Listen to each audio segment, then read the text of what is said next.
We gotta think big. What would Carter Litwin do? What would Watkins Worldwide do?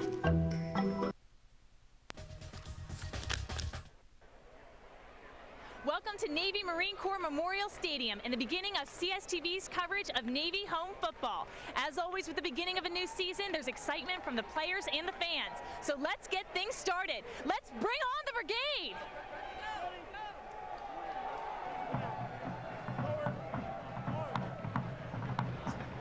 Ladies and gentlemen, now entering the stadium, your United States Naval Academy Brigade of Midshipmen. To be a midshipman and a football player in Annapolis go hand in hand. The past 3 seasons, the Mids have restored the pride in Navy football. And it's intercepted by Keenan Little. Under Coach Paul Johnson, Navy's explosive triple option led the nation in rushing a year ago. Can a new quarterback carry the load?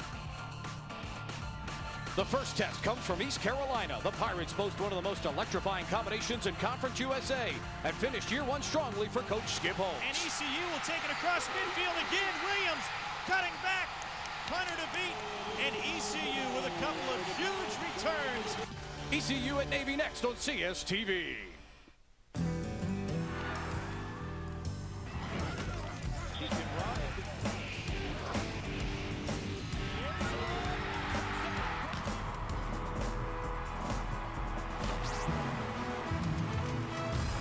The waiting is almost over for 2 anxious football teams as the Naval Academy and East Carolina University get ready to open the 2006 college football campaign here in Annapolis. From high atop Navy Marine Corps Memorial Stadium, I'm Pete Medhurst. It's an honor to have you with us on this Saturday afternoon as the Mids and Pirates get ready to square off. Joining me this afternoon is Scott Zolak. And Scott, for these 2 teams, one of the big things today could be the weather. The mist and rain have hung around from yesterday's tropical storm. I'm sure both head coaches are telling their players, skill guys, protect the football. And bottom line, it's going to come down to the play of the quarterbacks in this game. No question. And for Navy, it's a 3rd consecutive season with a new signal caller as Paul Johnson will entrust number 3, Brian Hampton. I'm really excited to see Brian Hampton. He's making his first career start here at Navy. It's not like this guy has not played before. They've gone to him in key situations last year, but he's the trigger man. He's the guy that makes this option go. Here's Paul Johnson on his quarterback. He's really strong in the lower body, hard to tackle when he runs the ball. He's not the tallest guy, but he's got a really strong arm and can be solid in the passing game. And the biggest challenge for Brian, I think, is just going to be to play within himself and play within the system and let the system make plays for him as opposed to trying to do things that would get him in trouble.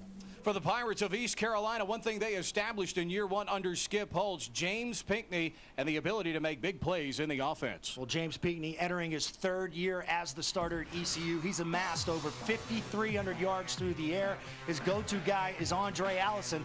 He's big, 6'3", 220. I love his size. Here's Skip Holtz on his top signal caller.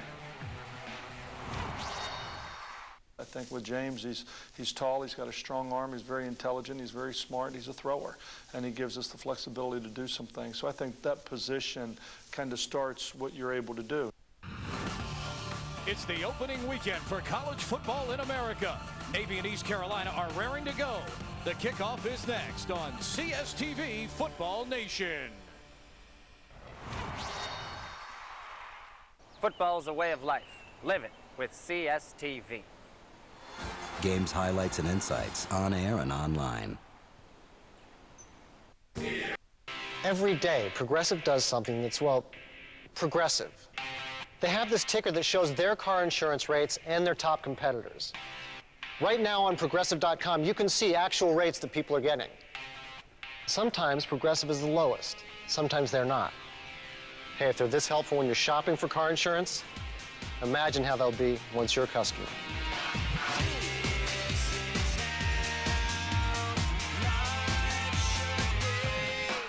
Yeah, I'm trying to add a new car to my policy online, and I...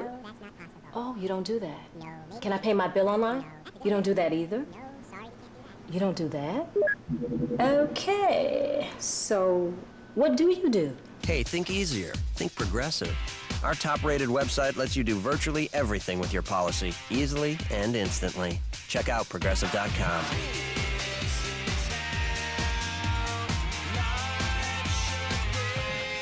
midshipmen through character development programs that stress the highest ideals of duty, honor, and loyalty. Navy also has a rich history of athletic achievements in a variety of varsity sports. The United States Naval Academy is where America develops leaders who will serve the nation. It is where the core values of honor, courage, and commitment are nurtured, and where the vision of America's future is shaped. Denise Basic is a real Geico customer, not a paid celebrity. So to help tell her story, we hired a celebrity. It was Thanksgiving night when I accidentally hit a deer. Whoa, look out, look out! I called Geico expecting to get a recording, but someone was there to help me. Help me! Somebody help me! Geico got my claim in the works right away, and I was actually able to enjoy my Thanksgiving. Mashed potatoes, gravy, and cranberry sauce! Woo! Geico. Real service, real saving. CSTV Football Nation, East Carolina versus Navy is brought to you by Geico. 15 minutes could save you 15% on your car insurance. The traditional pregame flyover, a pair of F-18s over Navy Marine Corps Memorial Stadium. Breathtaking to say the least here in Annapolis.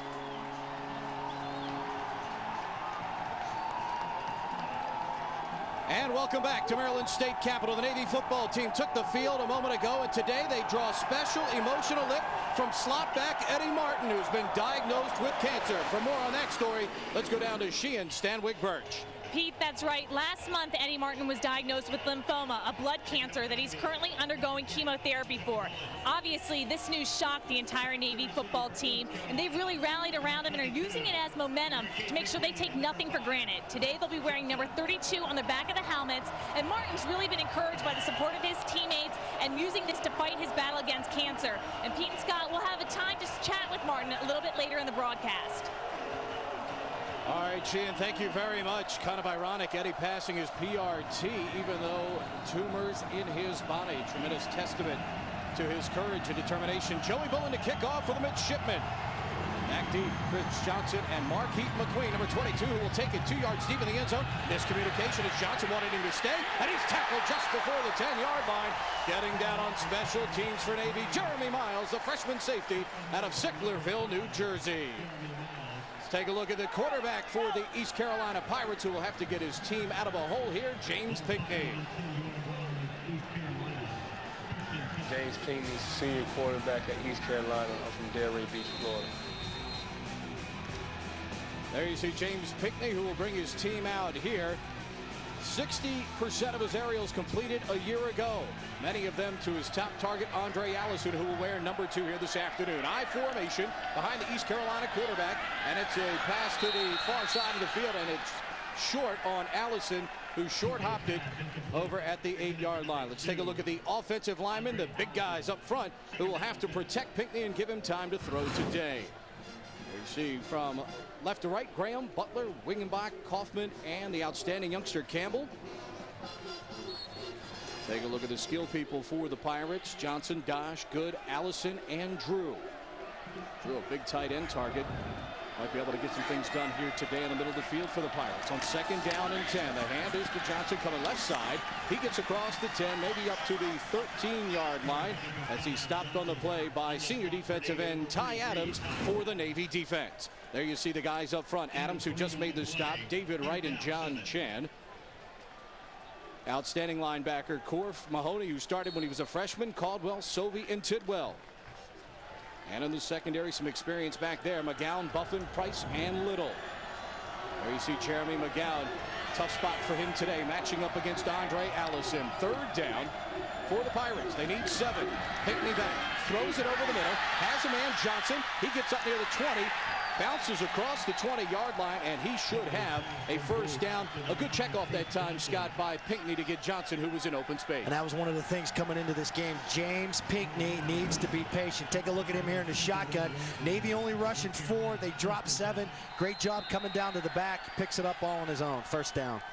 And it gets East Carolina out of a hole field position-wise as they started that drive at the 10-yard line. 1st and 10 for East Carolina. The white jerseys and white pants this afternoon.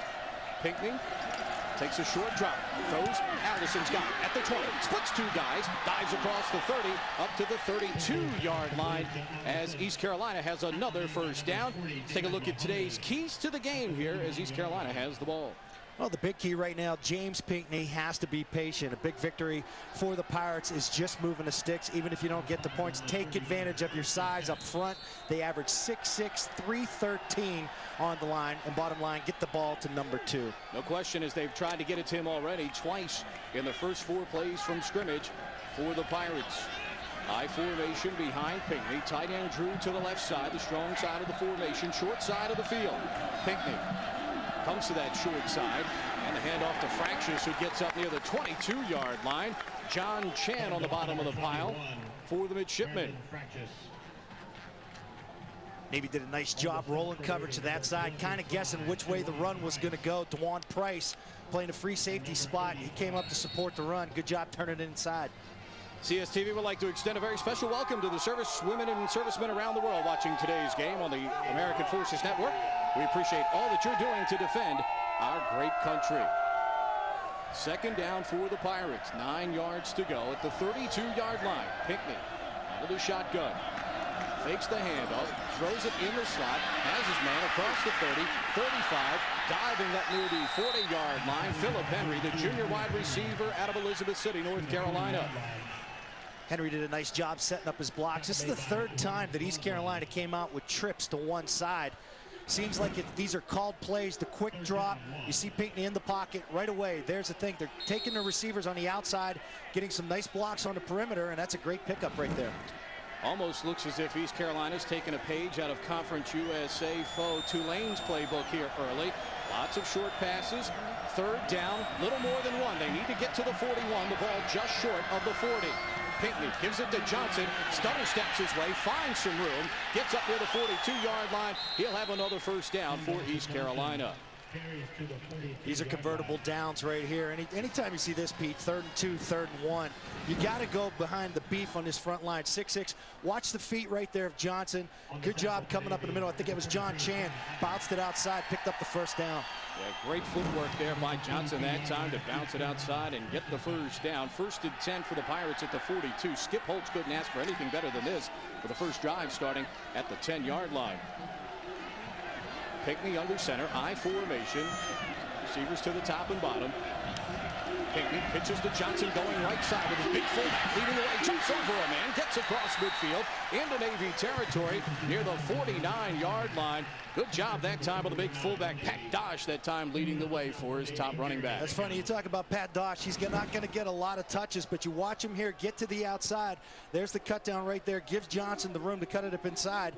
But Pat Dosh, formerly a quarterback, Pete, like you and I were at one time in our lives. That's exactly and then he got moved to linebacker, and now all of a sudden he's just a premier blocking back. He's a lot bigger than most quarterbacks now, too. He has spent some time in the weight room to bulk up. 2nd down and 2 coming up. Ball spotted right at midfield as they stepped out of bounds at the 50. Pinckney under center, I formation. Gives it to his fullback and a big hole up the middle. Across the Navy 40 down to the 38-yard line.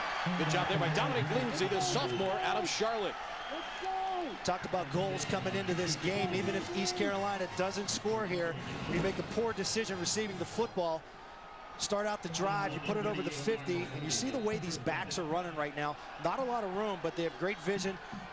Watch him pick his spot right here. There's the feet, switches it. I mean, that's 7-8 yards right there. Terrific job there to gain the first down. 1st and 10 for East Carolina at the 38-yard line. Pinckney out of the shotgun this time. 4 steps, stutters, looks across, and looks for good, and threw the pass a little bit too far in front of him. Keenan Little the coverage for Navy. Scott, we talked about the difference in the trenches between these two teams. People know Navy's not very big. When it comes to East Carolina, they have spent some serious time at the training table. They really have, and you look at the comparison right here, 6'6", 313 across the front. Navy only sizes up 6'2", 249, but what Skip Holtz is concerned about is their youth. A lot of red-shirted guys on an East Carolina offensive line.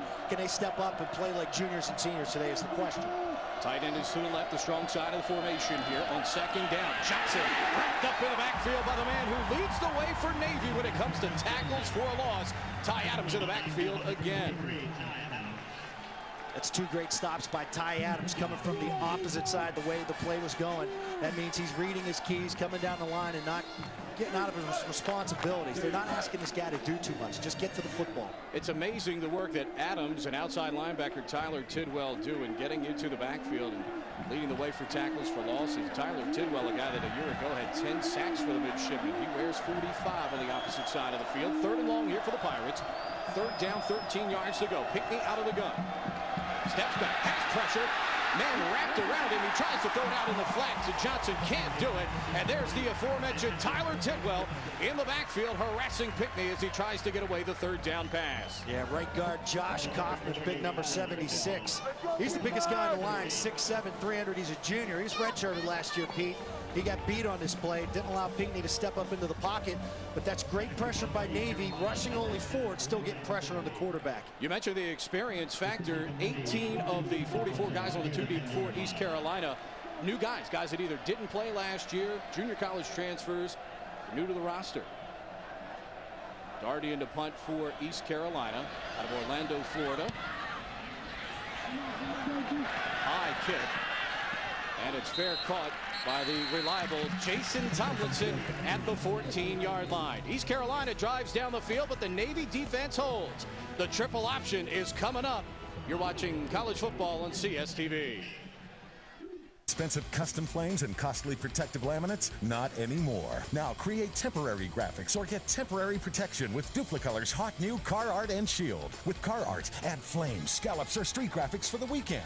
And with Shield, protect your vehicle's trouble areas from bugs, rocks, and road grime. Car Art and Shield are easy to use, dry in less than a minute, and with a simple wash, leave no residue. Start creating and protecting today with Duplicolor's Car Art and Shield. Go to duplicolor.com to find the retailer nearest you. CSTV has your college football triple header next Saturday. The action starts at 1:30 as UMass travels to Annapolis to take on Navy. And later at 9, UTEP plays host to Texas Tech's high-octane offense. But at 5 p.m., don't miss one of football's greatest rivalries, the Rocky Mountain Showdown, Colorado and Colorado State, live from Invesco Field in Denver. It's a triple header featuring Colorado versus Colorado State next Saturday at 5 p.m. Football is a way of life. Live it with CSTV. College sports fans need to stay alert. With hundreds of teams, thousands of players, and millions of fans, you never know when big news will come over the wire. It's a good thing there's CSTV to go. With CSTV to go, you get wireless text alerts straight to your phone with breaking news from across the college sports world. And when you subscribe to CSTV to go, you'll get the most up-to-the-minute scores and headlines from over 100 schools and up to 15 different sports sent to you, no matter where you are. Log on to CSTV.com and sign up now for CSTV to go. Back in Annapolis, the Navy offense about to take the field for the first time in 2006 under quarterback Brian Hampton. Hi, my name is Brian Hampton. I'm a senior and the quarterback of the Naval Academy football team. I'm from Fairview Heights, Illinois. And Brian Hampton coming to the line of scrimmage, but the ball had not been set yet by the officials. And here we go on 1st down. Hampton, the quick pitch to Reggie Campbell, come to the right side. Scudder steps his way up near the 19-yard line. It'll be a gain of 5 on 1st down. Let's take a look at the big guys up front for the midshipmen. Guys quick of feet, not necessarily 300-pounders. They have to do the job for Paul Johnson, Pritchett, Gallion, co-captain Rossi, Harper, and McGinn. Take a look at the skill folks. Adam Ballard, the big fullback. Reggie Campbell, Turbin Singleton, Jason Tomlinson, O.J. Washington. Hampton on 2nd down. Pulls it up, or actually does give it to his quarterback, or his fullback rather, Adam Ballard, and he'll pick up nearly 5 yards. And if that's any indication how he's going to run the option there, Scott, great play fake by Brian Hampton on 2nd down. Let's take a look at the defense for the Pirates. Hand, Setzer, Robinson, and Robinson up front. Linebackers, Cotton, Wilson, and Wiggins. Talent in the secondary with Williams, Parker, Flournoy, and Casey Ross. On 1st down, Brian Hampton back to throw. Looking down the field, has Campbell, who had beaten his man, but the pass a little bit too far. For the Naval Academy, simple keys to the game here, Scott. Well, bottom line, it all starts with, of course, the quarterback, but the fullback. Adam Ballard, he just has to be himself. And when you talk about the triple attack option, if he's there, give it to him, let him gain his ground. And Brian Hampton's got to make those good decisions. And receivers will not catch a lot of footballs, but more importantly today, their blocking on the perimeter will be key. 2nd down and 10 coming up here for the midshipmen. The blue jerseys and the gold helmets. Hampton on the reverse pivot on the option. Pitches it here right side. Zervin Singleton up over the 30-yard line. He'll pick up a gain of 5, and the Georgia Tech transfer sets up Navy 3rd down and 5. Pete, you mentioned the reverse option. What Hampton does here, he fakes to the left, cuts back to the right. He's reading a defensive end. You saw him come upfield right there. And that's a perimeter blocking we're talking about. Receivers didn't hold it right there. That would have been easily another 3, 4, 5-yard gain. That reverse option gets the linebacker, in that case Fred Wilson, 51 for East Carolina, starting right. And then he has to come back to the left, but by that time Singleton had some space. 3rd and 5 coming up here for the midshipmen. Hampton, short drop, throws it in. Tough catch by Reggie Campbell at the 42, maybe the 43-yard line. Brian Hampton threads the needle right there through the traffic, Scott. That was a good throw. That's his go-to guy right there, Reggie Campbell. I know he's not big. He's listed about 5'5", 5'6", but he plays like he's 6'2", 6'3". Every time Navy makes a big play, whether it was last year or this year, this guy, I mean, this could be whether they get 9, 10 wins if Reggie Campbell has a great year. Had 5 touchdowns in the Poinsettia Bowl win over Colorado State. 1st and 10 for Navy at the 38. Hampton keeps it on the option across the 40, up near the 44-yard line. That'll be a gain of nearly 6 on 1st down. And for East Carolina, Scott, last year, 112th in the country at trying to stop the run. For them, they need some sort of confidence boost here and try and stop Navy's run. But so far, the Mids have been gaining 5 yards a carry. Well, at some point, they're going to need to apply pressure. And when you say apply pressure, that's got to come from the secondary. They can line up with 6, 7 guys up front, but they need to start blitzing, force Navy into throwing the football. Hampton on the reverse. Carries it across the 45. Stutter steps through some space across the East Carolina territory and down at the 48-yard line. Fred Wilson on the stop for the Pirates, and another Navy 1st down at the 6:29 mark. This is the option. This is what kills you, reading your keys. And we talked to Skip Holtz this week. They practiced against their scout team offense, and they did not use a football. One guy's going to key on one guy is the quarterback, one guy is the fullback. And right there, Brian Hampton does a nice job. See, and there's a little lane right there, and he cuts it up inside. Got a great block from Reggie Campbell, who put his man Kyle Chase on the ground. Hampton on the give up the middle to Ballard. Adam down near the 46-yard line, gain of 2. Let's take a look at the Navy rushing offense over the past few years. They have been amongst the nation's best, as you can see. In 2002, they were 3rd. They led the nation in 2003, 3rd in 2004, and last year, 318 yards per game again to lead the nation, and they did it by a wide margin. Clock on the move, counting down toward the 6-minute mark. 2nd down, quick pitch left side, Campbell gets a good block from Singleton across the 40, runs through a tackle and picks up another Navy 1st down at the 37-yard line. Slot back Singleton did get a nice block, but the guy that made this go, number 79, the left tackle, watch him right at the top of your screen, Matt Pritchett, gets outside. There's the one block that allows Campbell to get an extra 3, 4 yards. Watch Campbell's eyes, the way he reads, sets up the blockers, and if this guy gets to the outside and he sees some daylight, he could take it to the house. I believe the big guys up front call that a pancake. 1st down and 10 at the 37-yard line. Campbell in motion. The quick pitch comes right side this time. Reggie gets it to the boundary, cuts the corner, and he's going to run out of bounds at the 30-yard line. It'll be a gain of 7 yards on the play. Let's go downstairs as Sheehan has words about Navy's architect, Paul Johnson. Well, you know, Paul Johnson gets a lot of praise for turning this Navy football team around, and he deserves it. When he came onto the scene in 2002, they were 1-20 in 2 seasons. Now, in the past couple of years, he's really turned the ship around. They've led the nation in rushing 2 of the last 3 years, won 3 Commander-in-Chief trophies, been to 3 bowl games with 2 consecutive bowl wins. He's done a great job. They want to continue the process. Here's the big fullback Ballard on the 2nd down carry rather, and he's going to set up Navy 1st and goal at the 4-yard line. Option football to a T here, Scott. They go to the perimeter a couple of times, and then boom, they bang you with a big fullback. Well, you look at the amount of East Carolina players up in the box. When you say the box, those players within 5 yards, they start to sniff those safeties up, account for the run. The problem is, if you don't get that first hit on a guy like Ballard, he has the ability to get 12, 13, 14-yard gains.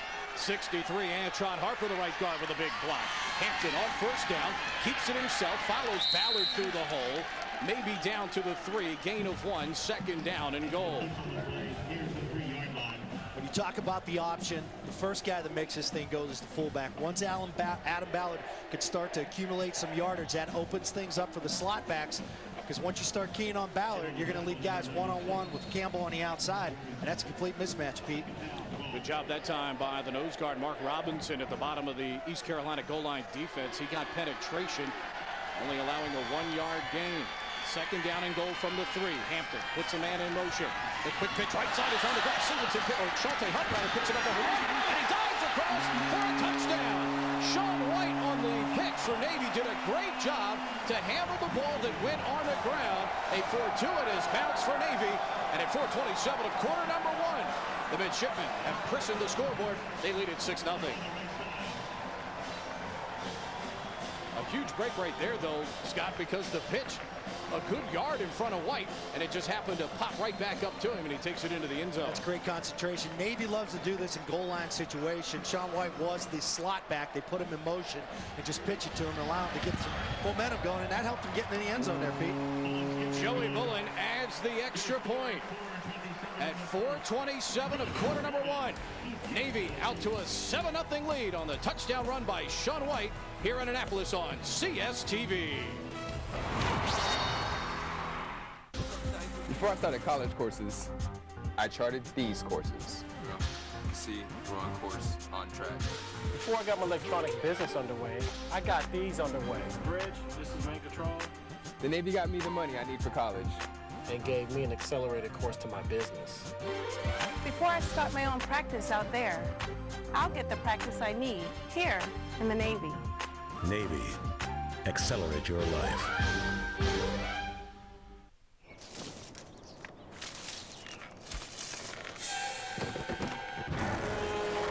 This is not good. What if I get hurt and can't work?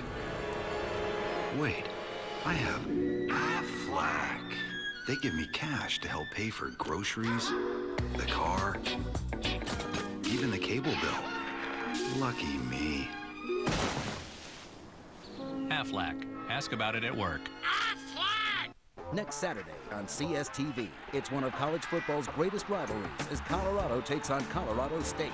Don't miss this Rocky Mountain showdown where CSU will come in hungry for revenge after the Buffs come from behind win last year. Watch Colorado versus Colorado State next Saturday at 5 p.m. Football is a way of life. Live it with CSTV. Football is a way of life. Live it with CSTV. Games, highlights, and insights on air and online. 5 different ball carriers on Navy's first drive, and the midshipmen have a 7-0 lead here in Annapolis. Here's a look at the Navy touchdown. You're going to see Sean White being the left up back. He's going to come in motion and receive the pitch from Brian Hampton. Watch the concentration. The ball's on the ground, picks it up, stays with it, has a great nose for the end zone. Here's quarterback Brian Hampton on getting his team in for 6.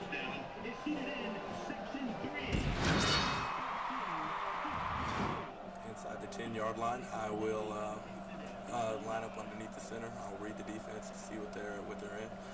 Most likely I won't have to check it because Coach Johnson will have called a pretty perfect play. It's probably be triple option because they're probably trying to get me.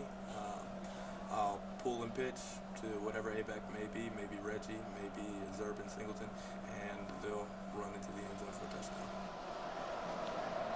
And Sean White did just that right there, courtesy of Josh Meek out leading the way for him on the play. And the midshipmen have a 7-0 lead. Joey Bullen again to kick off for the midshipmen. Johnson backs up into the end zone, and this time he stays in the end zone. This one going 3-4 yards deep. And East Carolina will start at the 20. Navy scoring drive, 13 plays, 86 yards, 4 minutes and 39 seconds. And Scott, that's exactly how Paul Johnson would draw up every drive if he could. Well, when you look at the game stats at the end of the game, number 1 for Navy, of course, they run the football a lot, time of possession, but you want to see those drive charts. Anything over 10 plays, you know you're wearing out that defense, and by the time this fourth quarter comes around, you'll see the Pirates with their hands on their knees. Clock on the move as we head toward the 4-minute mark of the first quarter. 1st and 10 for East Carolina, their second possession of the game. Pinckney back to throw. Has time, throws across the middle. He has good, wide open at the 35, across the the 40, up to the 43-yard line. Keenan Little on the stop for Navy. A nice job that time, and patience by Pinckney, who had all day to throw. There's the key, Pete. Why does he have patience? 6'6", 313, the average up front. Watch the play fake, good play fake, but he has time to see two receivers to the left running the post. Good coming on the drag route. Sits nice in the hole. Good throw by Pinckney right there. They need about 20 of those today.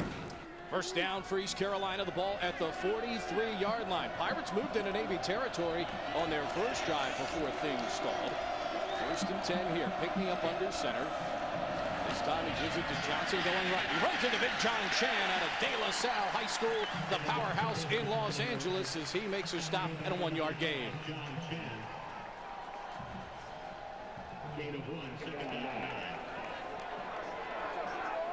In Annapolis, 3 minutes and 23 seconds to go in the first quarter. Season opener for East Carolina and Navy midshipmen, leading it here by a score of 7-0. Pete Medhurst, Scott Zolak, Sheehan, Stanwyck, Birch hustling on the sidelines for us this afternoon as East Carolina has a 2nd down and 8. The ball just short of the 45-yard line. Pinckney out of the gun.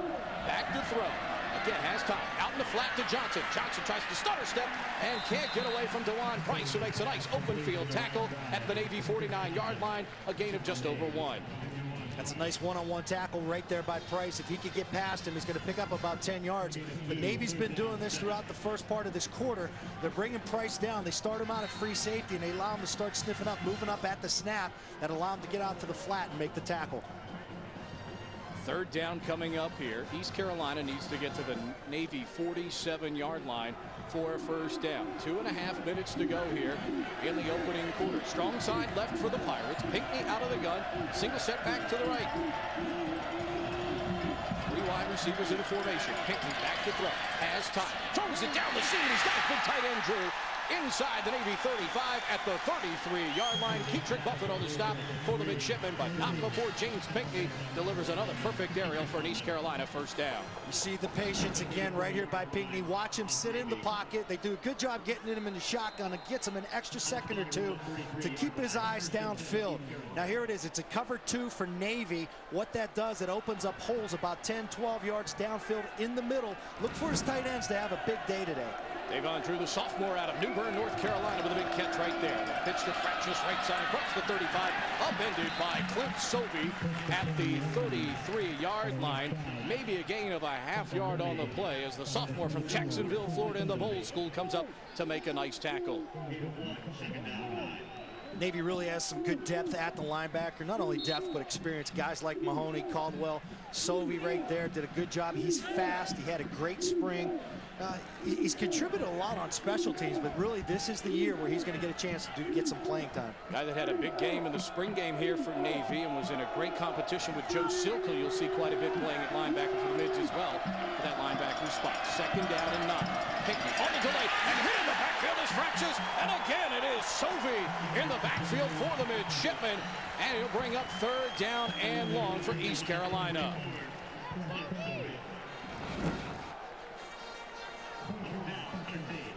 Easy to see why here, Scott, why the Navy defensive staff so high on Clint Sovey, just a sophomore that time, shooting through the gap and making a big hit in the backfield. Well, that's the speed. They talk about how fast this guy is. He's one of the more undersized linebackers, 5'11", 201. He's only a sophomore, Pete, so it's not like they're expecting big things. Just make some plays when you can and follow those other more experienced backers and follow their lead. Pirates at 37% a year ago on 3rd down, 3 or 4 today. Pinckney under pressure, buys some time, and throws across the middle. And a perfect pass by Pinckney. It'll be 1st down at the 15-yard line, coming across the field to make the catch. Kevin Roach, the senior out of Williamston, North Carolina. I want you to watch James Pinckney. Watch his feet. Watch him slide over here. He sees the rush coming up the middle, steps up in the pocket. He delivers a strike right there to his big target, Pete. Scott, you did this at the Division I level. The presence in the pocket right there, almost something you can't teach a quarterback. That's natural athletic ability there from Pinckney, and a great feel in the pocket. That's an advantage you have. He's entering his 3rd year as the starter. He shouldn't be watching the rush. He should be watching the coverage down the field. Trying to beat the clock, and they will. They get the snap off with 3 seconds to go, and Johnson is wrapped up in the backfield. David Wright, the penetration for the midshipman. It'll bring up 2nd down and long as the first quarter comes to an end here in Annapolis. East Carolina is on the move. Navy already scoring on its first drive of the day as we head to quarter number 2. Navy 7, East Carolina nothing on CSTV.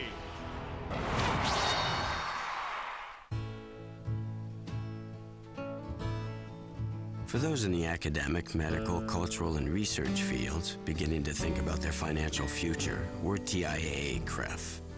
We have more than 85 years expertise building retirement plans just for you. Let our experience and personalized, objective advice help you meet your retirement goals, starting today. TIAA-CREF, financial services for the greater good. The Pink Panther diamond has been stolen.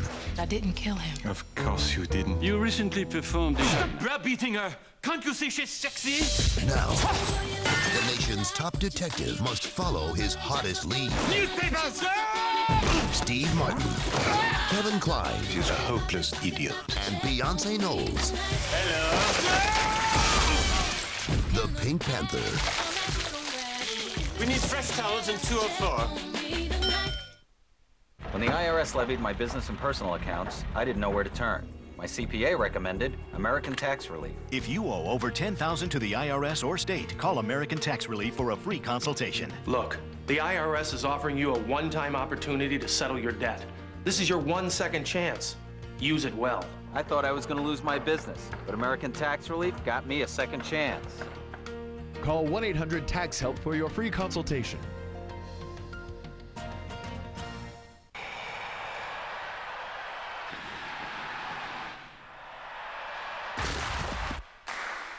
I was an offensive lineman for 4 years.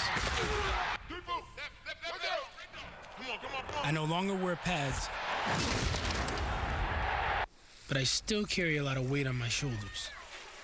There are over 360,000 NCAA student athletes, and just about all of us will be going pro in something other than sports. Back in Annapolis, Maryland, the Navy midshipmen leading East Carolina 7-0 here as we get ready to start quarter number 2.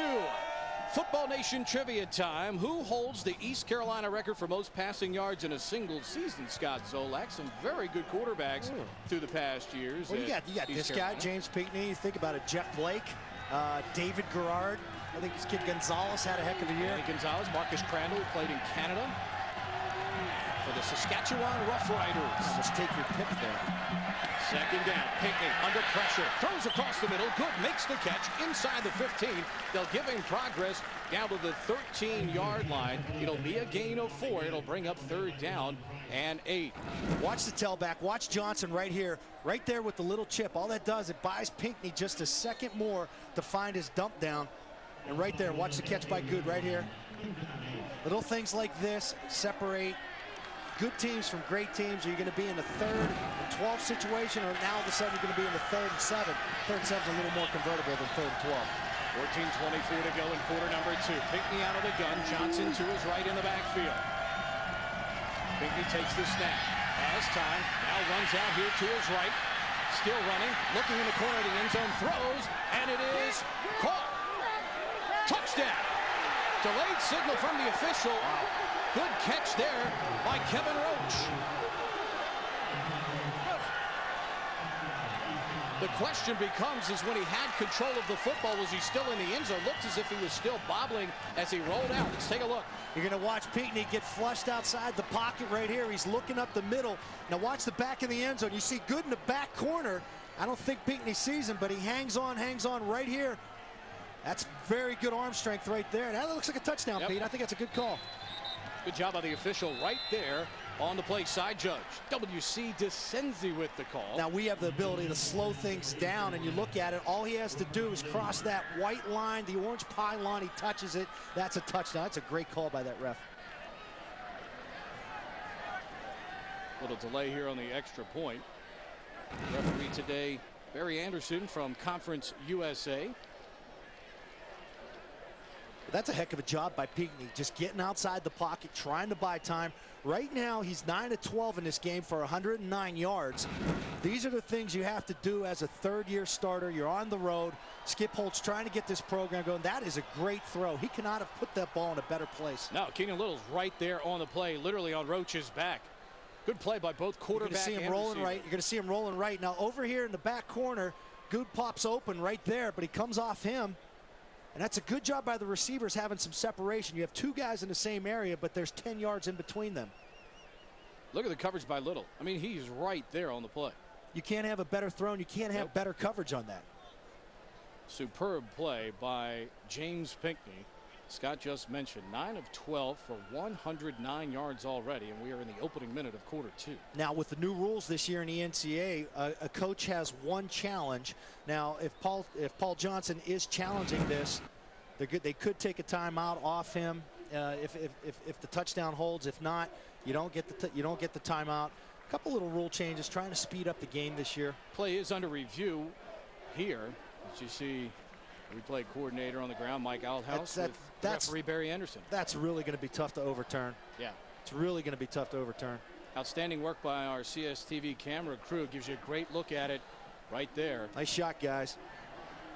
And as you mentioned, Scott, anytime you hit that pylon, that is considered breaking the plane of the goal line. And that's all a guy has to do to get a touchdown. Here's Barry Anderson.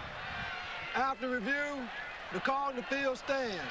The player hit the pylon prior to being ruled out of bounds. Touchdown.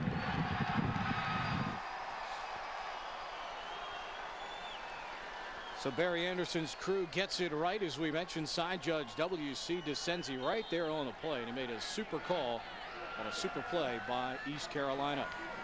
Robert Lee, the senior, on for the extra point. Kick is up. And it is good. 14 minutes and 6 seconds to go in quarter number 2. The Pirates have struck back. We're all even at 7 in Annapolis on CSTV.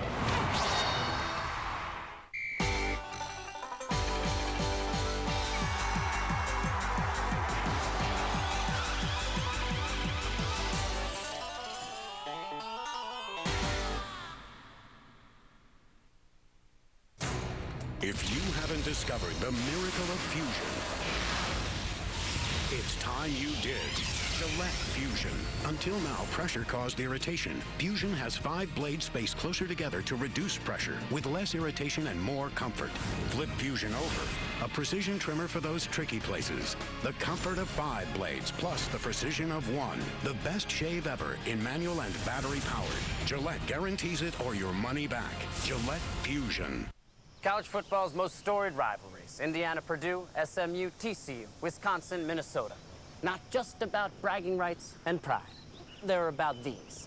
A bucket, a spittoon, a skillet, a 6-foot axe. A strange American family's garage sale, or the true crown jewels of college football's great rivalries.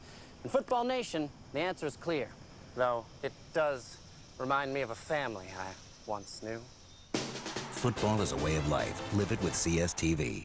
Energizer E-squared lithium batteries let you take up to 630 photos in digital cameras versus up to just 90 with leading ordinary alkaline batteries. Energizer E-squared lithium keeps going.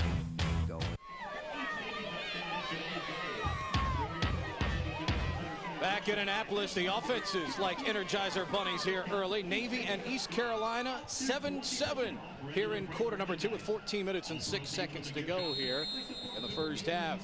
10 plays, 80 yards, 5 minutes and 21 seconds. Kevin Roach, who made a great catch on the 13-yard touchdown reception. Kickoff, Campbell trying to run it down, and it goes out of bounds before it gets to the pylon. Great field position for the Naval Academy. As the kickoff by Daugherty, who also doubles as the punter, kicks it out of bounds. Time now for a new feature here, as we'll bring you in 2006. Name that midshipman. Who is this fast guy running away from guys with equipment and at the flag football level without it? Do you know who this fast midshipman is? I think you're trying to trick people right there. You want people to say Brian Hampton because it was a quarterback on the last play in a flag football situation. I'm going with Reggie Campbell, man. Let me just say your logic You're trying to trick going me. down the right track. No, you're trying to trick me. You're going down the right track with your logic. That might have been Pete Medhurst. That was not me. Never ran the option. I did. Well, we tried to run that for UIC, but it didn't go very well. I'll tell you who that is coming up in just a little while. Brian Hampton under center. 1st and 10 for Navy at the 35. They give us to Ballard up the middle. Bounces off one man. Keeps the legs driving up to the 40-yard line. And again, Navy getting 4 and 5 yards plus on first down. Coming up tonight, 9 Eastern time, it's a Conference USA battle as the new look Rice Owls kick off their season against highs and hopeful Kevin Kolb and the Houston Cougars. City bragging rights on the line in the city of Houston. Join us for Football Nation tonight. Houston and Rice only on CSTV. 2nd down, McCoy, the short motion. Hampton, stutter step past one man and not going to get away from another as he gets it back up near the 40-yard line. Quentin Cotton, the linebacker, the sophomore out of High Point, North Carolina, wrapping him up for East Carolina. Good job by the linebacking crew from East Carolina right here. You watch the reverse option again. There's a reverse pitch. He cuts him up inside. Brian Hampton, nowhere to go with that football. Good job stretching the play by the defense out towards the sideline. First play there made by 37, Van Eskridge, forcing Hampton to make a quick move upfield with the football. The freshman with a nice play there. 3rd down for Navy. 3rd and 6. They need the 45. Hampton with a short roll, looking for the throwback pass. Tomlinson gets it, but he is wrapped up behind the line of scrimmage. Big play there on defense by Travis Williams, the junior from Daytona Beach, Florida. Travis Williams not fooled at all here by the motion. This is a tough play to set up. They're trying to get the ball to Tomlinson, but this is on 3rd down. And it's a called play. It's almost like a screen, but Pritchett didn't get outside enough. Poor timing on the outside as far as perimeter blocking. Greg Vitello on to punt for the midshipmen. His first punt for Navy as he takes over for Eric Shuey, who had a good campaign. And Vitello, in typical Paul Johnson form, the running kick, kicks it low, picked up by Allison at the 30, and he is spun down just over the 30-yard line. 11 minutes and 57 seconds to go. The East Carolina Pirates and the Navy Midshipmen, 7-all. Football Nation on CSTV. Bring it on. I've been out here all day. All right, tough guy. Don't cry when I burn you. You want me to go lefty or you want me to go righty? Put it in the goal. Let's go. All right, here it comes.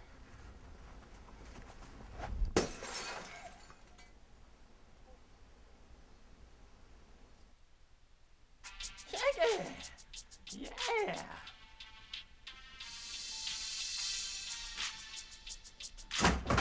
Holy, dude, no way.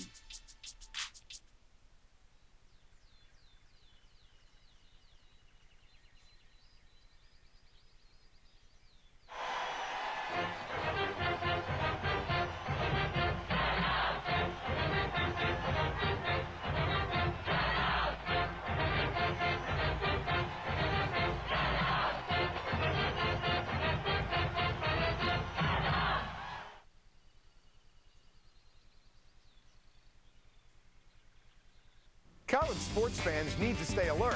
With hundreds of teams, thousands of players, and millions of fans, you never know when big news will come over the wire. It's a good thing there's CSTV to go.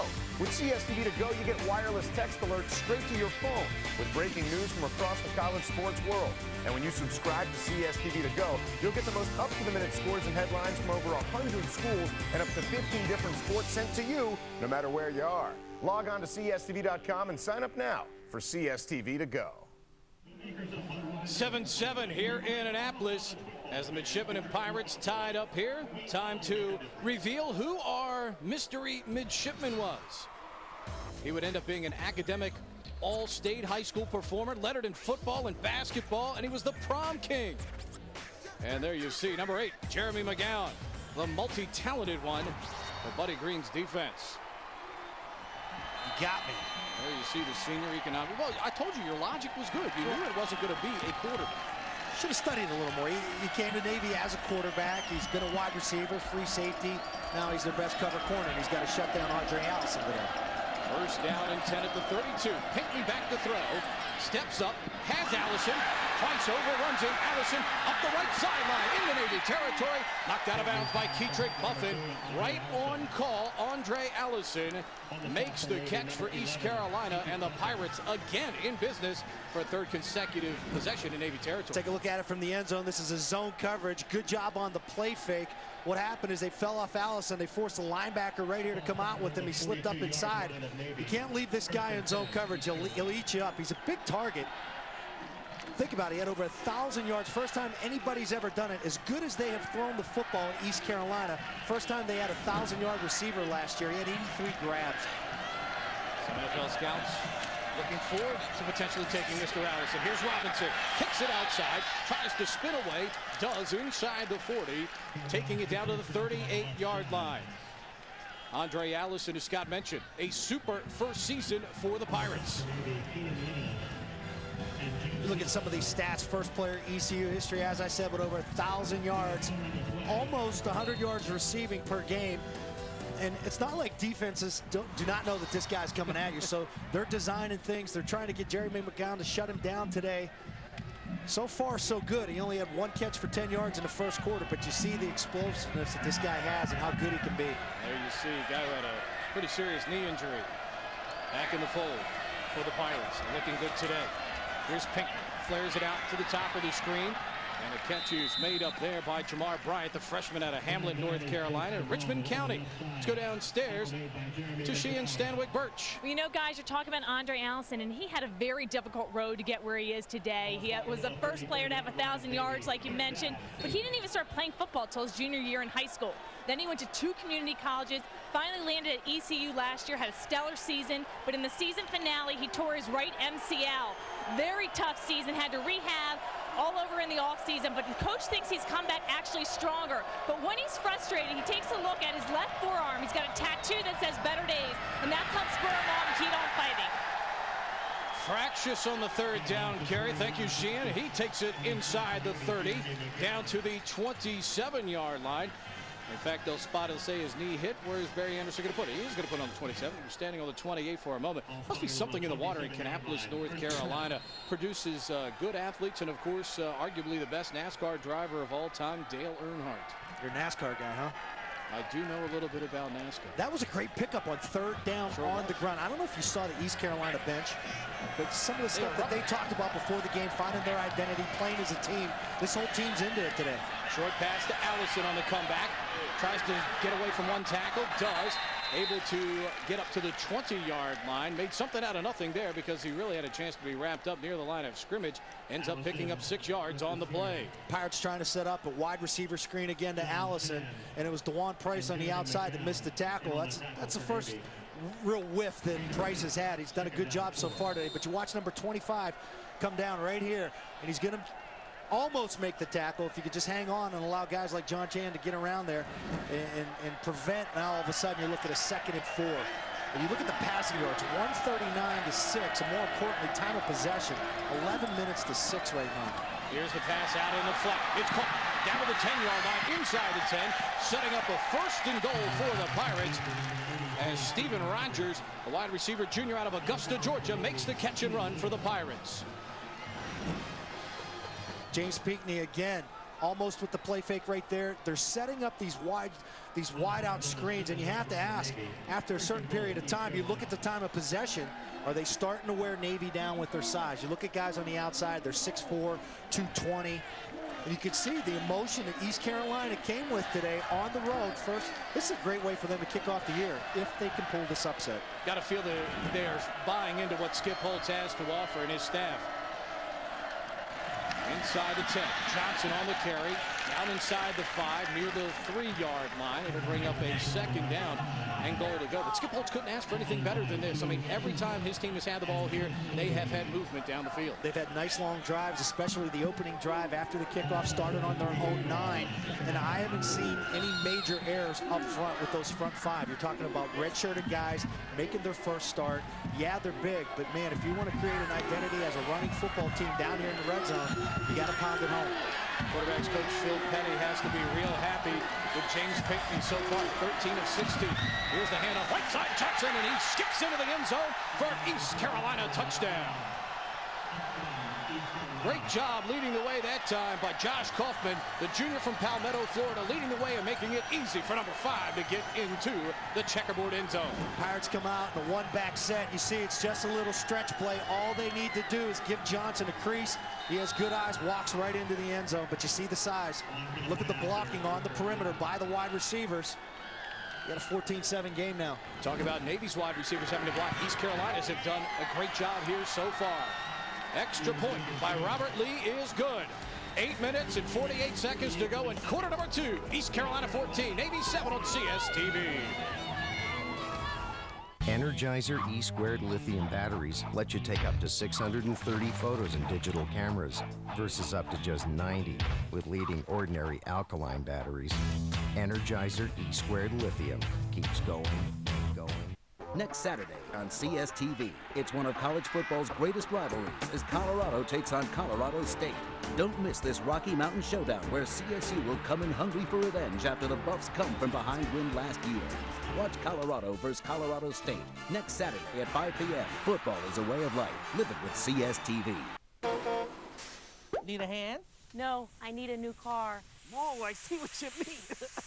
Aren't you the 1-800-BAR-NONE sock puppet? Yours truly. Could they help me? Sure. If you need car financing, even if you have bad credit, 1-800-BAR-NONE could get you approved in minutes. Going up. 1-800-BAR-NONE? You can? I am?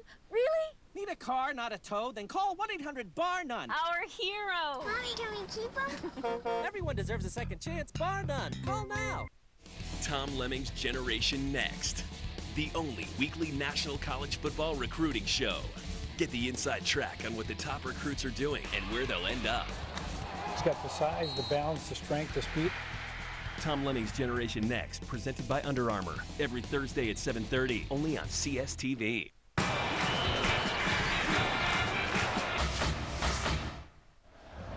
Back in Annapolis, the East Carolina Pirates have been on the move all afternoon long, and early here in quarter number 2, about midway through the second quarter now, Pirates lead it here by a score of 14-7. Darty to kick off for the Pirates. Reggie Campbell, single setback for Navy. Good kick this time again. They try to kick toward the corner, and this time he does get it inside the pylon, and it hooks out of bounds. Let's take a look, a closer look at Navy's signal caller, Brian Hampton. Hi, my name is Brian Hampton. I'm a senior, and I'm the quarterback of the Naval Academy football team. One thing you don't know about me is I tried out for the Oscar Mayer Wiener edition. If I could only be an Oscar Mayer Wiener, and I was cut. Great personality from Brian Hampton. We'll be bringing you those bio blasts throughout the season. Hampton on first down. Pulls it out, pitches to Campbell. He's got some room on the right side. Reggie Campbell, lifted up in the air at the 30-yard line. Big hit after a 10-yard gain by the senior cornerback, Casey Ross, out of Alachua, Florida. That's a great job by Brian Hampton. Very unwiener-like right there. But you watch him.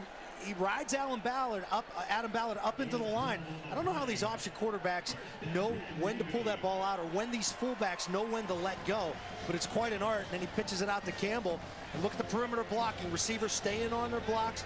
A nice hit right there. He kind of caught him up in the air, so it wasn't that tough of a hit. O.J. Washington, the wide receiver, leading the way down the field. Here's Hampton again on the pitch. Right side, Trey Hines across the 40.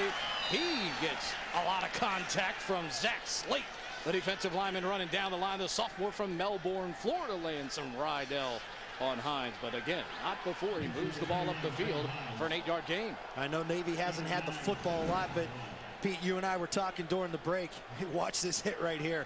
I tell you what, East Carolina came to play today. I don't know what they talked about as far as emotion before the game, or what Skip Holtz brings to this team.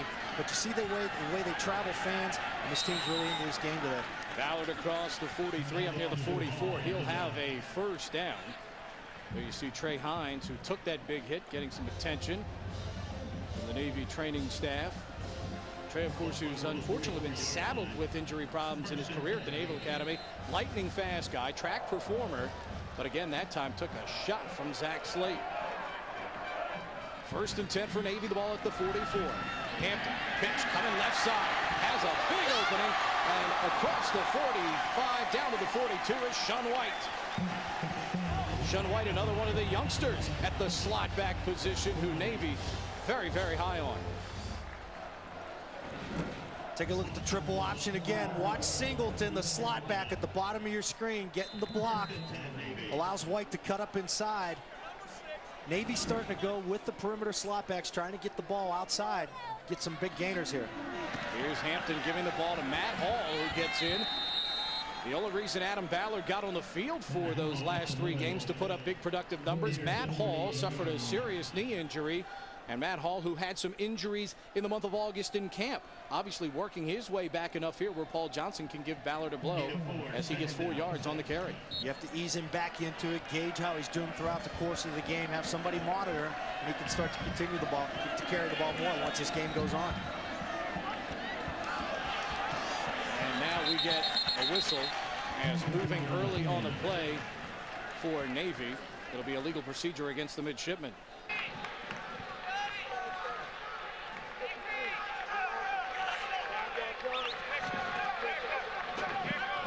Josh Meek called for the penalty. 6:46 to go in quarter number 2 here in Annapolis, Maryland State Capital, the host for CSTV Football Nation. East Carolina from Conference USA, Navy out of the Independent, Pirates with a 14-7 lead. Pete Metters, Scott Zolak, Sheehan Stanwyck Birch providing all of the commentary for you here this afternoon. Brian Hampton on the second down play, pitches, and White is wrapped up at the point of the pitch. Super play that time. Casey Ross, it looks like, coming up to make the hit. It was more of a bad decision on Brian Hampton's part, and he knew it. He just slapped himself in the head. He should have kept the football right here. Watch the fake to Hall. He's coming down the line. All of a sudden, the outside linebacker goes with the pitch right there. Hampton should have cut it up inside. He would have had a chance at the first down. Let's give the credit where the credit is due. The other fine senior secondary member, Jamar Flournoy, out of Valley, Alabama, Hutchinson Junior College, coming up to make the stop. 3rd and 10 for the midshipmen. Brian Hampton calls the audible at the line of scrimmage. Hampton pulls it out, pitches to Campbell, right side. He's knocked down at the 35-yard line. It'll bring up 4th down and 2. And most of the time last year, this is where Paul Johnson went for it. And it looks as if he's going to do so as he grabs slot back Shun White to send him into the game. I think this is a good decision because they're starting to move the football now. East Carolina, big advantage time of possession, 14.5 minutes to about 6:40 for Navy. That should be flipped if you're Paul Johnson. You got to continue this drive, and this could be the play of the game right here, Pete. Not only that, but you've got an East Carolina team playing with extreme confidence right now as well. 4th down. Hampton on the keeper. He gets across the 32 down to the 31, and he will have a Navy first down. Similar to the play we talked about just a moment ago. That time a good decision by Hampton. He cuts it up, gets going up the field, and picks up the first down. If you're Paul Johnson, you got to like that in your quarterback. Maybe 3 plays prior, he made a mistake with the pitch, but here you see the fake to Hall, and right there, the cut up. That's what you're looking for. Good job by Brian Hampton. But I tell you what, this East Carolina Pirates secondary, they're bringing the wood. They came to hit today. 1st and 10 at the 31. Hampton under center. Pulls it out. Comes out here to the near side.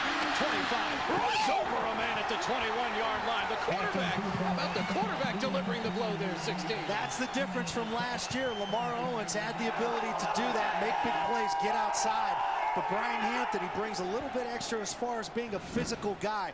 You're going to see him off the fake right here. He gets outside.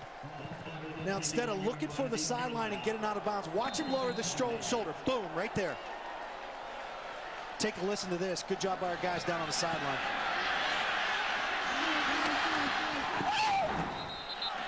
It's football season, Pete. Amen to that. Umpire comes in, throws a flag here at the 4:50 mark.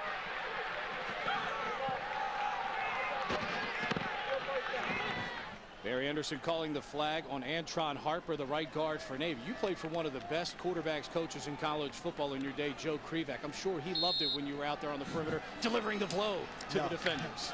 He liked it on timing. You get your foot when that 5th step hits, that ball better be gone. He didn't like to put any kind of a strain on the guys up front. 1st and 15 after the Navy penalty. Shipman with a couple of errors on this drive. Hampton on the reverse option. Keeps it. Scudder steps past the man down to the 22, maybe the 21-yard line. It'll bring up 2nd down in about 10. That was well played by the defense of East Carolina. Scotty Robinson, the linebacker, did a good job reading his keys. He stayed with Hampton on that, but Hampton, better foot speed, cut it up inside. So Hampton that time turning it upfield. Comes up 2nd down and 10 from the 21 after the 5-yard gain.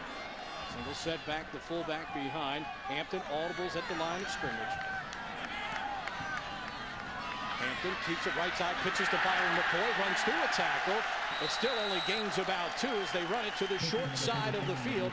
It'll bring up 3rd down and about 8. Good force that time by the defensive back Travis Williams. Well, I think they learned it from the series before. That's the same play Brian Hampton checked to. He brought the guy off the line of scrimmage, and then all of a sudden you're running the option into the short side, into the boundary. 3rd down and 8 coming up here for the midshipmen.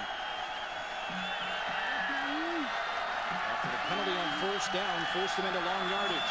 Hampton, short roll to the left, tucks it under, spins out of one tackle, tries to cut it back to the right, gets back to the line of scrimmage, and nothing more as the East Carolina defense swarms in that time and makes a great play. Wendell Chavis eventually runs him down, number 97, and it'll bring on the field goal unit for the midshipmen.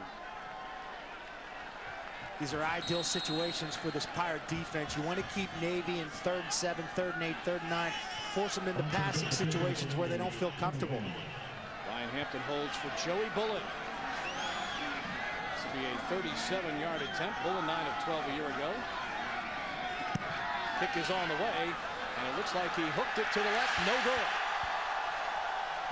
So just outside the left upright as Bullen hooks the field goal attempt, and the East Carolina bench erupts on the far side of the field as they get a big hold right here. 2:51 to go here in quarter number 2. East Carolina, the confidence rising. Navy missing an opportunity here. 14-7 East Carolina on CSTV. CSTV has your college football triple header next Saturday. The action starts at 1:30 as UMass travels to Annapolis to take on Navy. And later at 9, UTEP plays host to Texas Tech's high-octane offense. But at 5 p.m., don't miss one of football's greatest rivalries, the Rocky Mountain Showdown, Colorado and Colorado State, live from Invesco Field in Denver. It's a triple header featuring Colorado versus Colorado State next Saturday at 5 p.m. Football is a way of life. Live it with CSTV. The last sound you hear before you step on the field. Click, clack.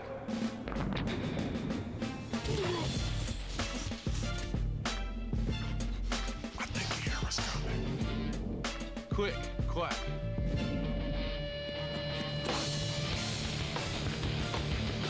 Click, clack. Click, clack. I think the air is coming. A new season is beginning, and so is CSTV's Crystal Ball, presented by Xbox Live, the show that gazes into the future of college sports, bringing you the hottest stories, teams, and players throughout the college football season. If you have a question, Crystal Ball has the answer. Watch Crystal Ball, presented by Xbox Live, every Wednesday at 7, only on CSTV. Skillets, axes, spittoons, a garage sale? Try the crown jewels of Football Nation. Football is a way of life. Live it with CSTV.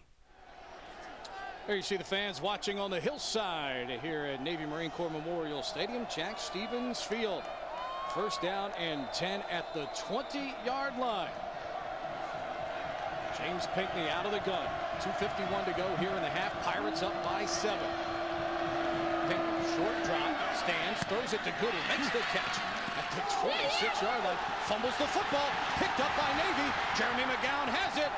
And it's inside the 20, down to the 17-yard line. There was never a whistle on the play. And we'll see if Skip Holt, who is out on the field, jumping up and down here, we'll see if they choose to review it or if he's just rooting on his defense to come here and make a stop. You see James Pinckney sitting in the pocket. He fires about a 95-mile-an-hour fastball. Now, that's reviewable, Pete. Yep.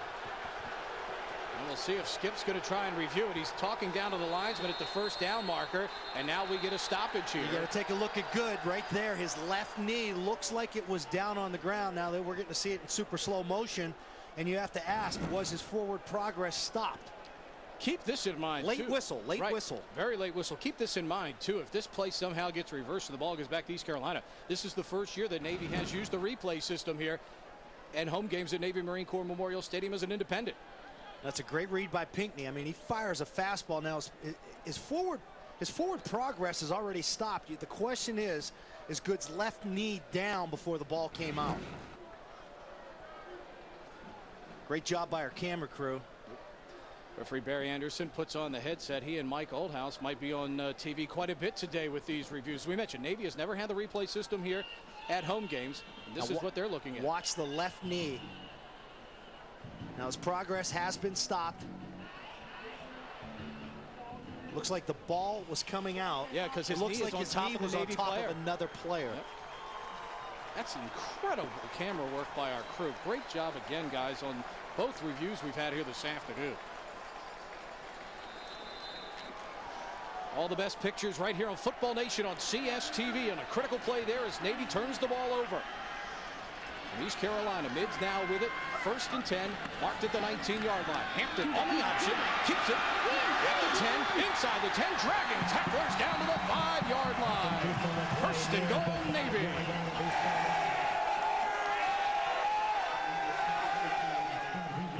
You have a definite mismatch in size. We still understand the Navy offensive line a lot smaller than this defensive line from East Carolina, but they're tough guys. They stay on their blocks. They hold them long enough for Brian Hampton to get the read, that initial read on the outside.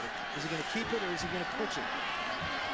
1st and goal, the ball at the 6. Hampton keeps it, running to his left, down to the 3, maybe the 2-yard line. It'll bring up 2nd down and goal. Critical turnover, though. 2:51, you get the ball back. You're East Carolina. You hold Navy to a missed field goal. You're up 14-7. It's another good read by Hampton. He's not forcing things down here inside the red zone. You got to protect the football. And you know, Scott, in the games that East Carolina lost last year, most of the time it was turnovers that did them in those games. Critical one here as they turn it over deep in their own territory. Hampton on the keeper, dives across the goal line. Touchdown, Navy. So Brian Hampton makes East Carolina pay for the turnover here, and the midshipmen about to make things even with 1:18 to go in quarter number 2. This is what great teams are supposed to do. You make people pay for their mistakes. Navy trying to get things going here in week 1. Their main goal, get a 9-win season, get to the big bowl.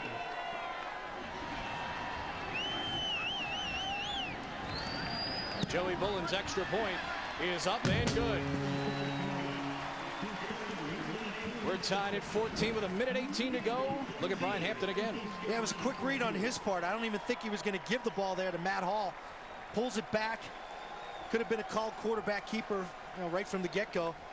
But it's a nice job smelling the goal line, getting your head down, getting the ball in the end zone. We got a tie game. Great ground level look there at the battle in the trenches, and Brian Hampton gets Navy even. And again, such a big point of the football game right there. ECU budding with confidence. You see their players jumping around after the defensive stop and the missed field goal. And had they been able to go down and even maybe get a field goal here in the last 2:51, stretch it out to a 10-point lead, they go to the locker room brimming with confidence. And now Navy is even with East Carolina. Earlier, we told you about the Eddie Martin story. A young man trying to emotionally help his young men to a victory here today. Sheehan Stanwyck Burke stands by with Eddie Martin. Eddie, you heard some unfortunate news last month when you were diagnosed with lymphoma. How has your Navy football team surrounded you and helped you out? It's been great. Basically like having 150 big brothers or little brothers coming to support me every day, calling and talking to me. Also the coaches. Just basically offering their prayers and support and letting them know that they're with me through the battle that I have to do the next couple of months. Great. And in 1988, there was another team member that was diagnosed with lymphoma, and I understand you were able to talk with Damon Myers. How has he helped you out? Great, because I was able to talk to him and ask him how the treatment process worked out with him, how did it work out with school, basically mentally, what did he have to do, what to look for, what to look forward to throughout the whole cancer process. Great. And how are you feeling now? I feel great. I mean, my team just pulled back up to tie it up, come back out in the second half and take the lead, hopefully.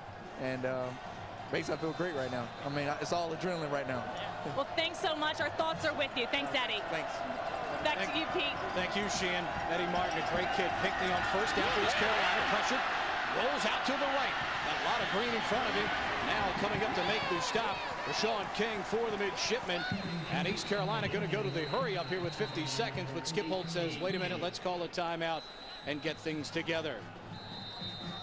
Coming up at halftime, we'll send you to the field house in New York for Game Tracker Live. Adam Zucker, Trev Alberts, and Brian Curtis will get you caught up on scores and highlights from around the top 25. And we'll have a look at the first half highlights and stats, all coming up at the half here on Football Nation on CSTV. James Pinckney, 14 of 17 and a $164, but Scott, for James Pinckney, hasn't exactly been the most harmonious road here at East Carolina. He's had a tough road. You can't get that wrong at all. Had some academic problems, and then he was dismissed from school, and then he was declared academically ineligible in 2005. Hired as a busboy at Logan's Restaurant in Greenville, North Carolina. Then all of a sudden, you're allowed to work, you're allowed to hold a job. You can't do that during the summers. Allowed to re-enroll at ECU. Officially reinstated to the team, as it says right there, in July of 05. And this guy's come a long way. And you just look at the way he just made a decision on that last play right there. He's not forcing things. Skip Holtz, I'm sure, just told him, hey, you've been doing this for 3 years now. You know not to make a big mistake. Let's make sure we at least get into this locker room tied up at 14 apiece.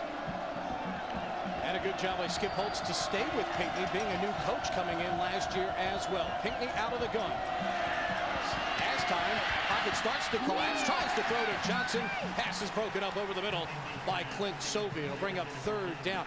Again, that point, Scott, Skip Holtz coming in as a new coach. When you have a guy that maybe has some issues off the field, perhaps a new coach might want to cut ties with a guy like that, but Skip Holtz stays with James Pinckney, and of course it has now worked out for this East Carolina offense. Well, I think Skip Holtz is a smart guy. He realizes the talent that James Pinckney brings to the field. James put on 15 pounds in this offseason, so he's a stronger kid.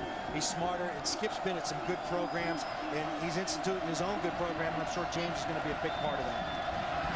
46 seconds to go. Pinckney screens it out here on the near side. Johnson brought down. Good play from behind as John Chan pursues the play. Coming down the line of scrimmage. And we get a timeout here as Navy puts play on pause with 38 seconds to go in the half, and a fourth down punt coming up for the Pirates. Take a look at John Chan. He's on the defensive line. He's an undersized guy, 6'1", 249. East Carolina does a nice job setting up the screen, but a good job by Navy pursuing. You see 1, 2, 3, 4, 5 guys in that tackle box, that initial hit point. That's the way you got to play defense when you're going up against a big team like East Carolina. John Chan out of the great high school program in Los Angeles, De La Salle, the high school team that seemingly never loses a game.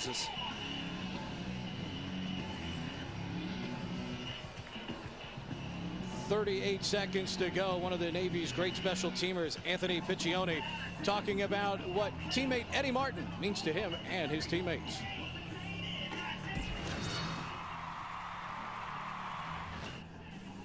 We have guys like Eddie Martin. I mean, he came out and he did all the strength tests and all the initial tests that any other person on this team did. And we had guys failed him. And Eddie Martin had a tumor, and I mean, he's just been battling like no other. I mean, I can't hold any title. I hold nothing compared to Eddie Martin. And he's been an inspiration to all of us. I mean, a week after treatment, I mean, the first thing he wants to do is get back on the field with us.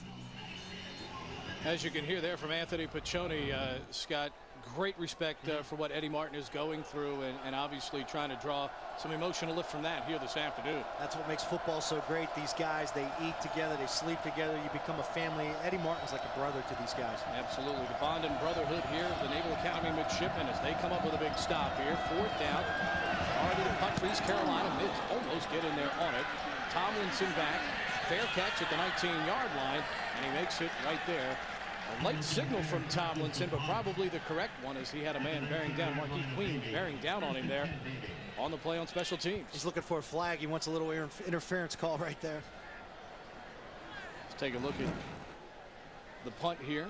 Navy comes with a good rush. They almost get to it right here, right up the middle. Poor job by the up back, but it's a good kick, and you're going to see Tomlinson come underneath. Here's the late catch, the late signal for the fair catch.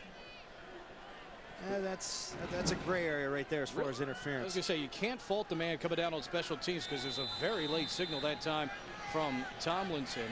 Or Keith McQueen doing a good job not to make contact, though. And Navy will have it 1st and 10 at the 19. Hampton on the option. Pitches to Singleton. Singleton chopped down, spun down hard at the 27-yard line. 14 seconds to go, and Navy calls another timeout. Durbin Singleton, an interesting story. Started out his collegiate career at Georgia Tech before coming on here eventually to the Naval Academy. A rare transfer student to the Naval Academy. You see him coming out of the ball game. A guy obviously that piqued interest in the ACC, the Decatur, Georgia native, an aerospace engineering major, and just a junior for Paul Johnson in terms of eligibility. 14 seconds to go. 2nd down, 3. Hampton rolls to his left. He's going to throw. Looking long. Has a man trying to split 2 defenders. The pass goes toward the sideline, though, and out of bounds. Reggie Campbell trying to come over. Casey Ross also coming over on the coverage. That's a tough play to set up right there. It's Reggie Campbell, you know, he's a slot back. He's coming out of the backfield. They ran him on a little out and up, but they ran it into the boundary, the short side of the field. That's something you want to run more to the strong side. And, you know, East Carolina knows you call a timeout. You're trying to take a shot right here. So they had a good 3-4 guys back deep. Just 5 seconds remaining now here in the quarter. 2nd down and 4 at the 36. Make it 33 at the 26. Now they give it straight ahead. Ballard cosmetically will pick up a 1st down.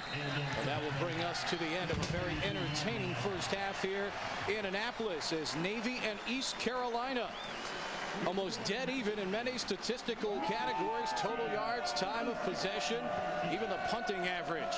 Navy and East Carolina tied up here at 14 apiece as both teams head for halftime.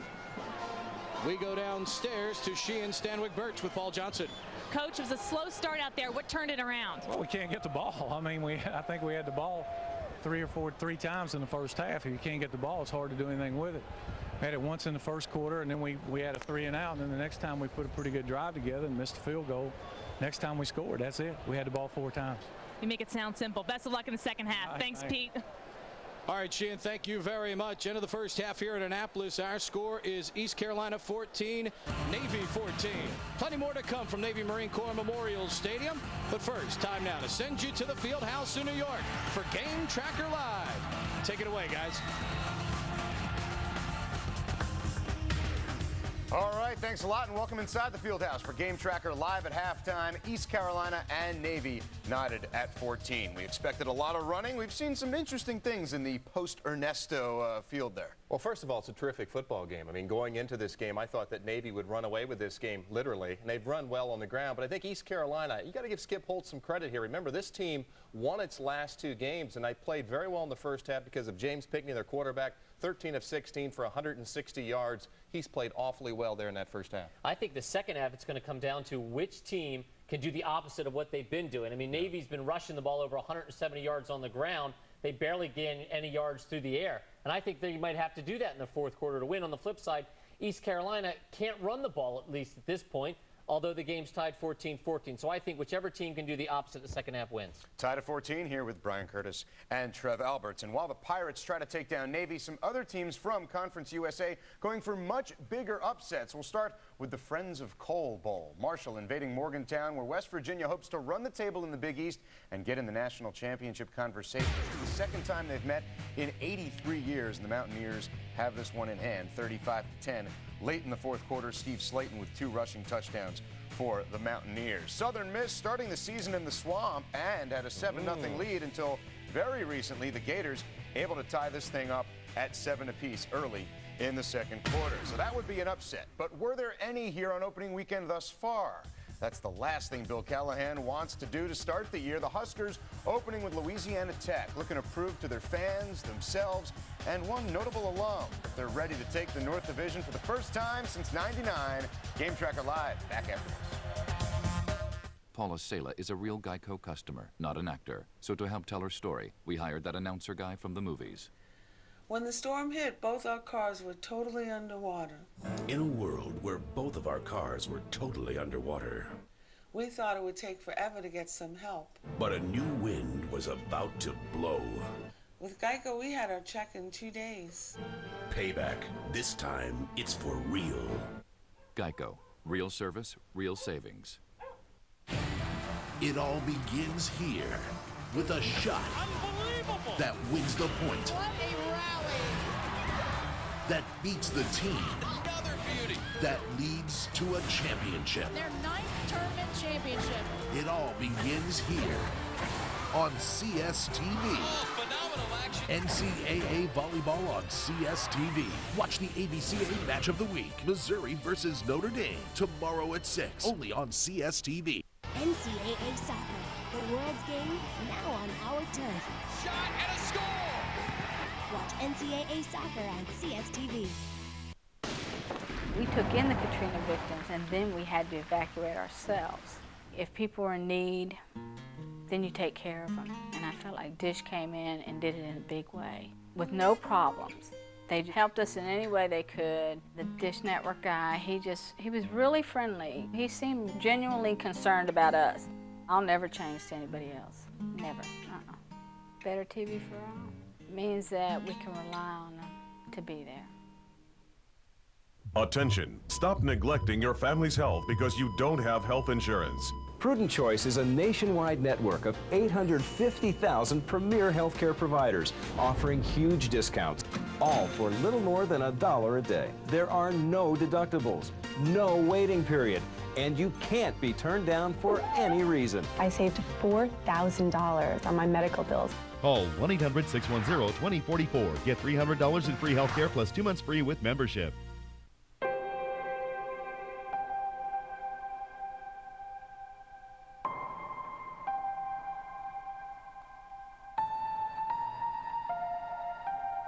On a good day, I would barely make a splash.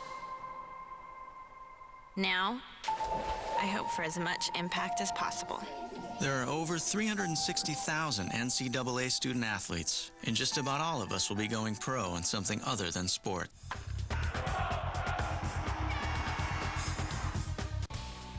Big Ten time. Ohio State #1 to start the year. 35-12 winners over Northern Illinois. Troy Smith, 18 of 25, 3 touchdown passes. Big day for Garrett Wolf from Northern Illinois. 172 yards on the ground, 115 yards as a receiver.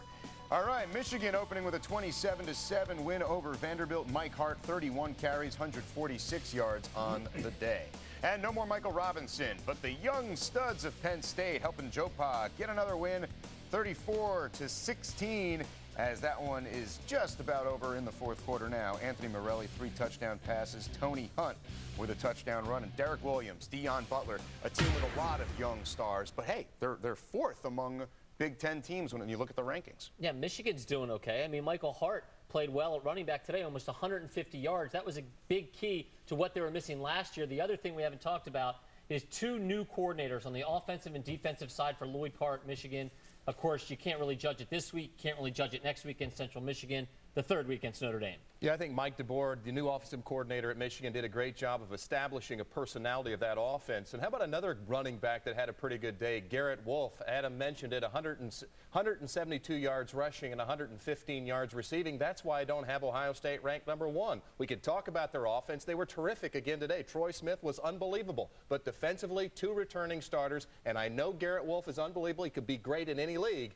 But this defense was shredded at times by a very good running back in Garrett Wolf. And the incumbent in the Big Ten put further down in the rankings to start the year just because they lost a couple of notables. All right, Nebraska entering Bill Callahan's 3rd season with momentum. A wild finish to beat Michigan in the Holiday Bowl to end last year on a 3-game winning streak. And for the first time since Eric Crouch won the Heisman, the team returns the same quarterback and offensive coordinator. But they're hoping Zach Taylor doesn't get sacked 38 times again. Opening up with Louisiana Tech, and Nebraska looking good in this one. Second quarter, Zach Taylor handing it off to Marlon Lucky, going untouched for 13 yards. They're up 14-3. Under 3 left in the half. Tech on the Husker 40. Zach Champion to Jonathan Holland, who makes a sweet grab and then goes Derek Jeter style into the stands. One more look. Trev Albert never would have let that happen. Well, it's Albert's, but yeah, I wouldn't have let that. Especially he when wouldn't he either. Back in coverage, right?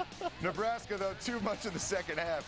Taylor to J.B. Phillips, and the Huskers go on to roll 49-10. Taylor with 3 TDs. 3 TDs, the same total for Colt McCoy in his debut, replacing Vince Young as the Texas starter. Third play from scrimmage, hits with Limas Swede, and he does the rest. 60 yards on the touchdown. Texas up 7-0. In the second, 21-zip. McCoy, the shovel pass to Selvin Young, who beats linebacker Sean Early for another touchdown. 28-zip there, and then in the third, to Swede again, who makes one defender, and then another miss. Texas cruising. 56-7 was the final. And how about this upset? Dan Hawkins' debut as coach at Colorado. They lose to a Division I AA team, Montana State, in Boulder, 19-10, the final. How much momentum is just sucked out of your program when something like that happens? I think a lot. You know, Mark Helfrich was the offensive coordinator at Arizona State with Dirk Cutter. He leaves in the offseason to go join Dan Hawkins.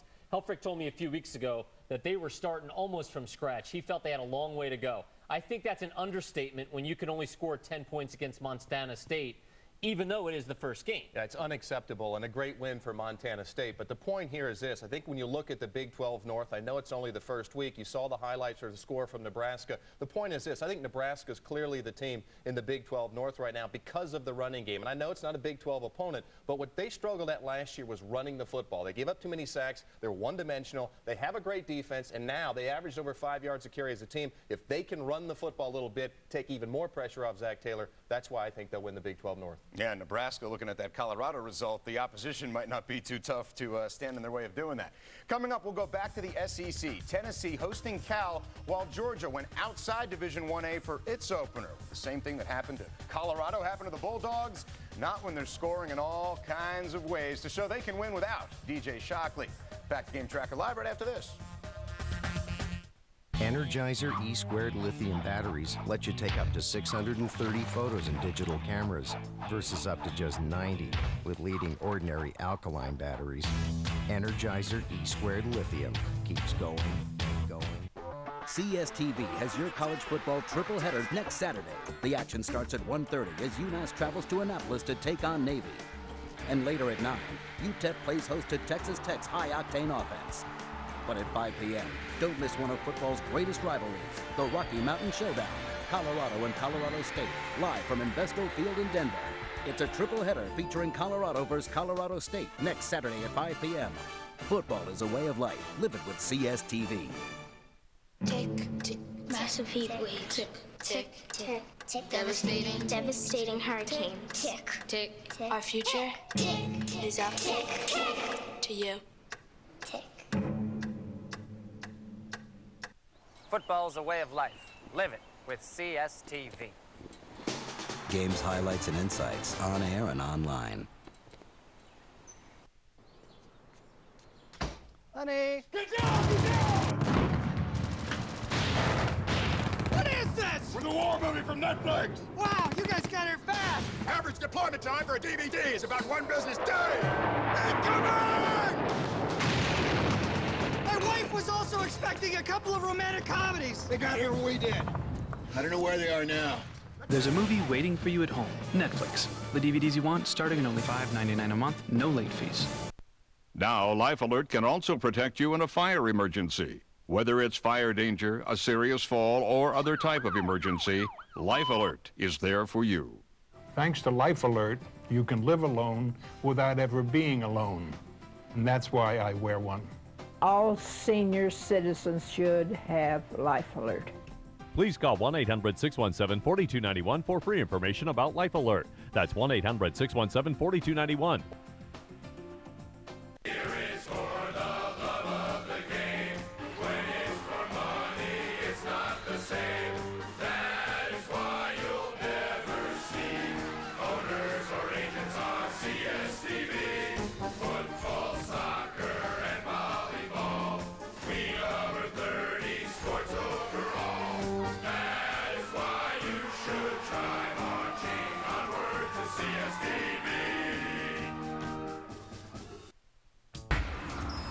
A smooth season opener for number 15 Georgia, 48-12 over Western Kentucky. Although Tereshinski not so sharp, 7 of 17 on the day. Meanwhile, a statement game for both teams involved here. Tennessee coming off a losing season, leading 9th-ranked Cal 14-0 at the half. Eric Ainge is the quarterback now, and he's got 2 touchdown passes. He's also got a different guy as offensive coordinator. I really wondered what the offensive coordinator change would do for this offense. And I thought the thing that Tennessee lacked last year was they had no personality. They didn't really know what they were. Sometimes they'd come out throwing, sometimes they'd come out running. David Cutcliffe came out, established the run. Arian Foster, 14 carries for 47 yards. And then Eric Ainge, 8 of 12. What happens when you establish the running game, Mr. Bryan? It opens up the passing game. The Cal defense is not playing where they need to be. The Tennessee defense has been great. More with Brian and Trev after our game. The second half is coming up next. Plus, we also have Houston and Rice, part of our triple header here today on CSTV Football Nation. Navy and ECU tied at 14. The second half coming up next on CSTV.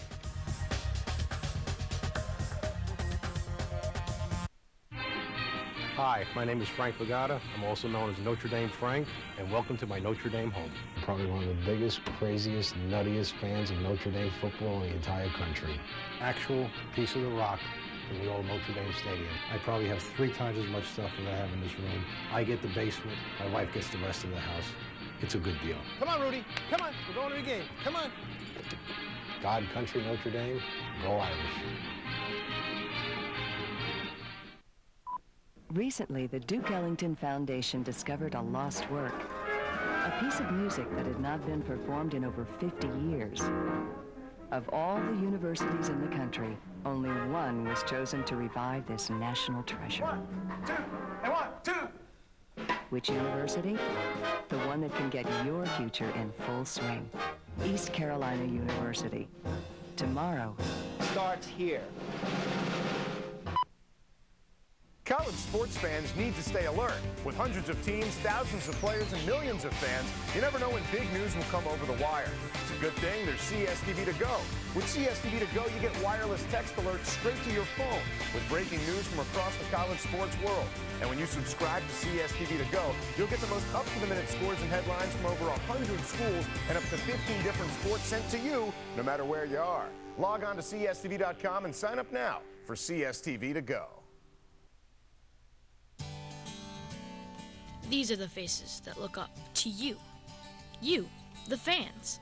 The people who pack the stands week after week. So before you walk through the stadium gates or see the first fan from the other team, ask yourself one question. Are you setting a good example for the next generation? Make sportsmanship your best play of the game and make it a great day for NCAA football. They are the best volleyball players in the country, but on the beach, it's a whole different game. Even the rules are completely different. What used to be right is wrong now. 16 of the nation's finest must set aside all they know about the game they love for a chance of a lifetime. A spot on the AVP Pro Beach Volleyball Tour. Let's go, ladies. We're just getting warmed up. Out here, there's only 2 options. Go pro or go home. Premiering tomorrow at 8, only on CSTV. Welcome back to Annapolis, Maryland. East Carolina and Navy kicking off the 2006 season on Football Nation on CSTV. We've got a 14-14 tie. Pete Medhurst along with Scott Zolak. Scott, in that first half, East Carolina's offense pretty much moved when it wanted to, but outside of that big turnover that they had at the end of the first half, Skip Holtz has to be happy with what he saw from his Pirates in the first half. I think you have to be happy. Knotted up 14-14 at the half. Time of possession almost exactly like. We'll go through the stats. Navy's got him in the rushing category, but East Carolina, James Pinckney really throwing the football well, and that's the difference for the Pirates right now. No question. Let's take a look at our first half highlights. Pinckney came out throwing. He's everything that he's been built up to be. Sits in the pocket. You're going to see him step up, throw a strike right here to his wide receiver, Kevin Roach. Navy counters right here with Sean White, keeping his eye on the ball. Good job getting it in for the 6. And watch Pinckney get flushed out of the pocket, buy extra time, and find Roach right at the pylon. Takes the lead. I think they're up 14-7 right there. Here's a good stretch by Chris Johnson on the run. But here's the big turnover. This is the one that puts us where we're at. You see the fumble by Good gets Navy the ball after a missed field goal, and then Brian Hampton takes it in, and we're knotted up at 14, Pete. Let's take a look at the first half numbers. As Scott mentioned, many categories even, but the one glaring issue, and you might expect this though in this game, East Carolina with a decided edge in the passing yardage. Both teams with close in first downs. East Carolina 11, Navy with 12. Navy with 186 on the ground, and total yards, East Carolina with 207 to Navy's 192. Thursday of this week, Navy got itself pumped up off the field with a little pep rally action as the team came together along with folks in the city. And you see Coach Paul Johnson introducing Captain James Rossi. We're tied at 14 here at Annapolis on CSTV.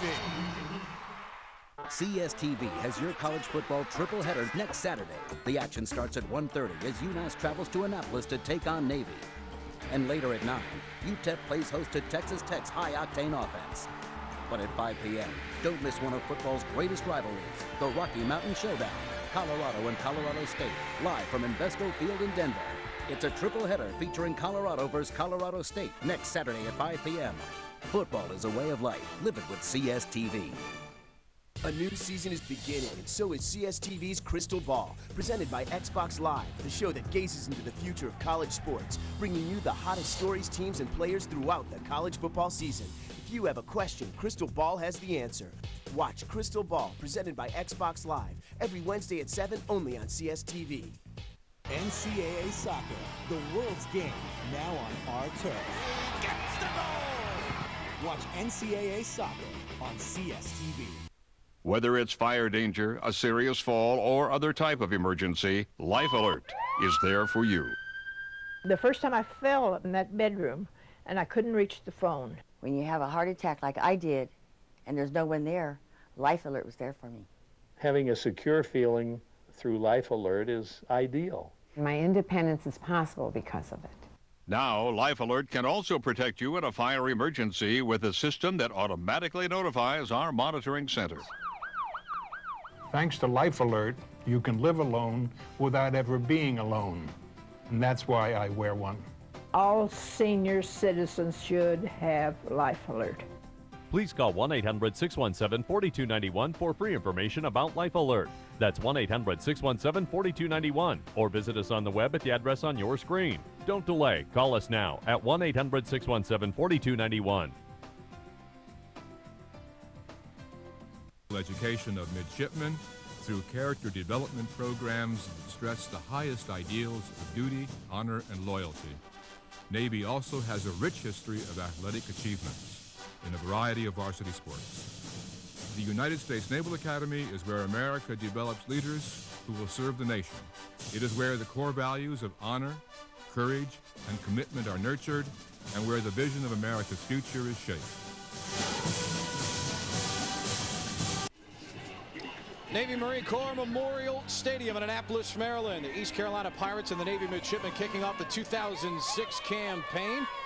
And both offenses good as advertised in the first half. A 14-14 tie. Navy taking advantage of a big turnover at the end of the half to get even here with the Pirates. Pirates will kick off to start the second half. That means Navy will have the first possession. Darty to kick off for the Pirates.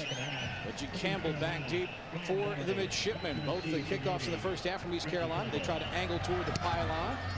Darty puts toe to the ball, and Campbell from the 8-yard line gets up to the 10, across the 20, has a seam 30, 35, cuts back in the kicker Darty just trips him up as he gets across the 40-yard line. Let's go downstairs to Sheehan. I'm here with Coach Holtz. Coach, you talked about how important this first game was, especially being on the road, for you guys to come out of the chute strong and for Pinckney to play with patience. You did that. What do you need to do in the second half to win? No, I was really, the speed of the game, it happens real quick. And all that first series, they take it right down and they score. I thought our defense did a good job after that opening series. Offensively, they're doing a lot of movement. They're doing a lot of things to highlight their strengths, which is their athleticism. And it got us a couple times, but I was proud of the way the offense came back and some of the things they did. We got a costly turnover right there at the end of the half. We're thinking, hey, let's go down. We got 3 timeouts, 2-minute mindset. Let's go down there, at least get a field goal out of this, go in at halftime with a lead. Unfortunately, it didn't work that way. We turned the ball over. We got to play a great second half now. Thanks, Coach. Good luck. Thank you. Thank you. All right, Sheehan, thank you very much. Skip Holtz, like his dad, Lou, can give you all the information you need. Ball just across the 45 as Adam Ballard carried it on first down. Second down and 7 for the midshipmen. Hampton on the pitch, coming right side. Sean White with an opening, gets it down to the 40-yard line, and Navy will have another first down. Good job by Brian Hampton right here with the fake to Ballard. You see the quick crash down by the defensive end. Gets the quick pitch to White, allows him to get on the outside and pick up the extra yards. And Scott, as you've been pointing out, the wide receivers, both sides blocking well. Jason Tomlinson with a crunching block to give White the alley to run through. Hampton on the option, puts it in the belly and pulls it out. Throws it long, looking for Tomlinson, just a little bit too far as he had split two East Carolina defenders. Once you get the option working, the triple options working, you could fake to the fullback and then have the quarterback to drop back. It's something Syracuse used to do back in the day really well with Don McPherson. You watch Hampton right here off the play fake. He just pulls the string a little too much on him. He had him. He's got to hang that up a little more. Put a little more arc on the pass and let Tomlinson go get it. This guy can run. He had some big catches last year. Here's Hampton. Pulls it out of the belly of Ballard. Runs it to the left side. Runs through a tackle. Down across the 30. Down to the 25-yard line. Before the game, you heard Paul Johnson talk about the ability of Hampton. Big, strong, hard runner, and can run through tackles. Never more evident right there. That's the difference from last year to this year. Owens last year would get upfield, get out of bounds, get the yardage. But Brian Hampton, he's a stronger quarterback. He has the ability to take on linebackers like he just did right there with Scotty Robinson. He cuts it upfield. He's picking up extra 5-6 yards as he did opposed to last year. And here's a quarterback comparison. James Pinckney lights out 15 to 19 for 165. But Brian Hampton, he's doing the damage on the ground. 68 on the ground for Hampton. A quick pitch to White. White uses a blocker, cuts it back inside. Seasoned heady play there by Sean White. The sophomore using his blocker that time, put the hand on him and then cuts it right up inside for another big gain for Navy. That's something that you're asking these slot backs to do, because when you go up against a big team defensively like East Carolina, slot backs undersized for Navy, but these guys, they're tough kids. They cut it up inside right there. That's a heck of a hit. And Sean White, he's got to be 5'11", 205 pounds, if that, soaking wet. Pierre Parker, number 1, delivering the blow that time for the Pirates. Hampton gives it to Ballard straight ahead. He runs through a tackle. He's going to go into the end zone. 16 yards for a Navy touchdown.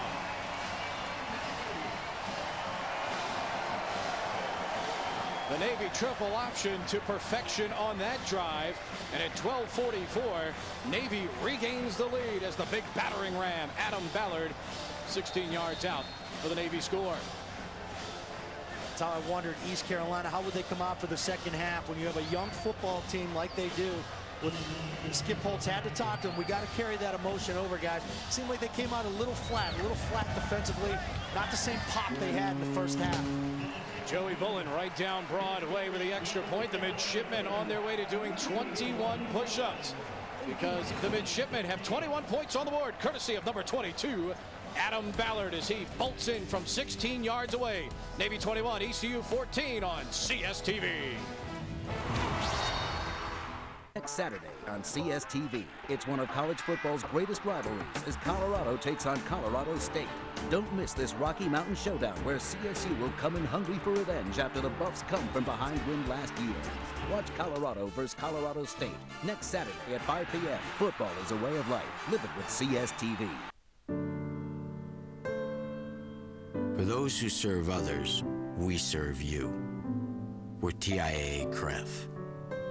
With our range of financial products and services, including personalized, objective advice, we have the expertise to help you plan for and live in retirement. So whatever stage you're at in preparing for your future, we can help. TIAA CREF, financial services for the greater good. CSTV has your college football triple header next Saturday. The action starts at 1:30 as UMass travels to Annapolis to take on Navy. And later at 9, UTEP plays host to Texas Tech's high-octane offense. But at 5 p.m., don't miss one of football's greatest rivalries, the Rocky Mountain Showdown, Colorado and Colorado State, live from Invesco Field in Denver. It's a triple header featuring Colorado versus Colorado State next Saturday at 5 p.m. Football is a way of life. Live it with CSTV. NCAA Soccer, the world's game, now on our turf. Watch NCAA soccer on CSTV. Back in Annapolis, you see Paul Johnson walking up and down that sideline. Navy now with a 21-14 lead as his team goes down the field in relatively easy fashion to take the lead here against the Pirates of East Carolina on the opening drive. Plays 58 yards, 2 minutes and 16 seconds. Adam Ballard, a 16-yard run for the touchdown. Joey Bullen to kick off for the midshipmen. And again, Johnson, for a second time today, going to take the kneel down and go to the end zone. Navy with a terrific, through the years, a special fan who used to come out and watch practice. That familiar face no longer there. For more on that story, let's go downstairs to Sheehan Stanwyck Birch. Thanks, Pete. Well, I'm here with that fan's daughter. This is Kelly Bass. Kelly, your dad, Robert Slevin, passed away this May, but he was such a fan. At the age of 69, he spent basically the last 30 years going to every single Navy practice, every single Navy home game. Why was there such an interest in the Naval Academy? My dad, he thought the Academy had a value system that he thought something that needed to be recognized in this world, and he thought that the boys that came here, their character, their discipline, their work ethic needed to be applauded and was something to be recognized. And he thought of himself, he coached at Baylor many decades ago, and he thought of himself as a coach his entire life, and he wanted to motivate these boys and encourage them and just be here for them, and that's what he did. Well, thank you so much. His presence is missed, and I know they're glad to have you here. Pete? All right, Sheehan, thank you very much. On first down, James Pinckney throwing short to Philip Henry. Brings up a 2nd down and 10. Now, here's where East Carolina needs the growing up process to continue. How do they answer Navy's first possession touchdown here in the second half? More importantly for those young kids, James Pinckney has got to get in that huddle. And at any other point in the game, he's got to lead his football team right now. Slant pass, Allison across the middle, has it, runs out of a tackle, gets across the 45-yard line, first down. They'll say his knee hit down at the 44, and there you see right there James Pinckney and Andre Allison. As you would expect, they respond with a big play. I love this play. Watch a little reverse action pivot right there by Pinckney. What that does, it gets the linebackers to flow to the right, to the play fake. It opens up the backside for Allison. Nice right by Allison. It's a little slant route. He pushes up, and this is what you need. Yak, yards after the catch. Andre Allison doing a super job, picking up his 4th catch of the day. Pinckney on the delay. Hands it off to Fractious. Sophie hanging on to his ankles as he dives forward to the 48. Check in with Football Nation again next Saturday for another powerhouse tripleheader beginning at 1:30 Eastern. We've got Massachusetts and Navy, the Minutemen, winning their opener today, followed by 2 high-octane showdowns. Colorado, smarting from the loss to Montana State today, will take on Colorado State in their annual rivalry at Invesco Field at 5 Eastern time. And the always entertaining Texas Tech Red Raiders at UTEP at 9. Football, a way of life. Live it with CSTV. Pinckney, quick throw, out it to the flat. Has his man across the 50-yard line, down to about the 42, where they'll say he stepped out of bounds. 2nd catch of the game today for Stephen Rogers, the junior out of Augusta, Georgia. That's one thing if you're East Carolina and you're playing in this offense today, everybody has a chance to touch the football. It's not just Andre Allison. Yeah, he may be the go-to guy, but this thing is spread around. Roach, 2 big catches today, 1 for the touchdown. Johnson's done a nice job. So there's not one guy Navy could really key on here because they spread the ball out nicely, Skip Holtz does. And Skip Holtz talked about that at Conference USA Media Day, which you saw live here on CSTV, about how those wide receivers have grown into the process and been able to contribute. Pinckney on the fake. Rolls to the right across the 40. Gets down inside the 35 near the 33-yard line. Let's take a look once again at our keys to the game here this afternoon and see how these teams are progressing. Oh, James Pinckney must be patient. He's done that. He's not forcing the ball downfield. Take advantage of their size. They've done that in the goal line. And good job by the young kids up front. Get the ball to Allison. I said coming into this game, Andre Allison needs 2 plays of 20 yards or more. He just had 1 with the slant pass. He needs 1 more big one. 2nd down and 2. The ball at the 33-yard line.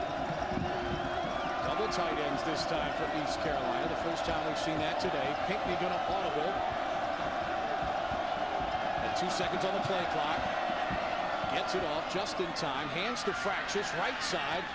And he is chopped down near the 20-yard line, and he will have another East Carolina first down. Like you said, Pete, East Carolina came out with 2 tight ends, 1 back, 2 wide receivers. What that does seems like it forces Navy defensively to come out of that 2 shell where they play that cover 2 behind this smaller front 7.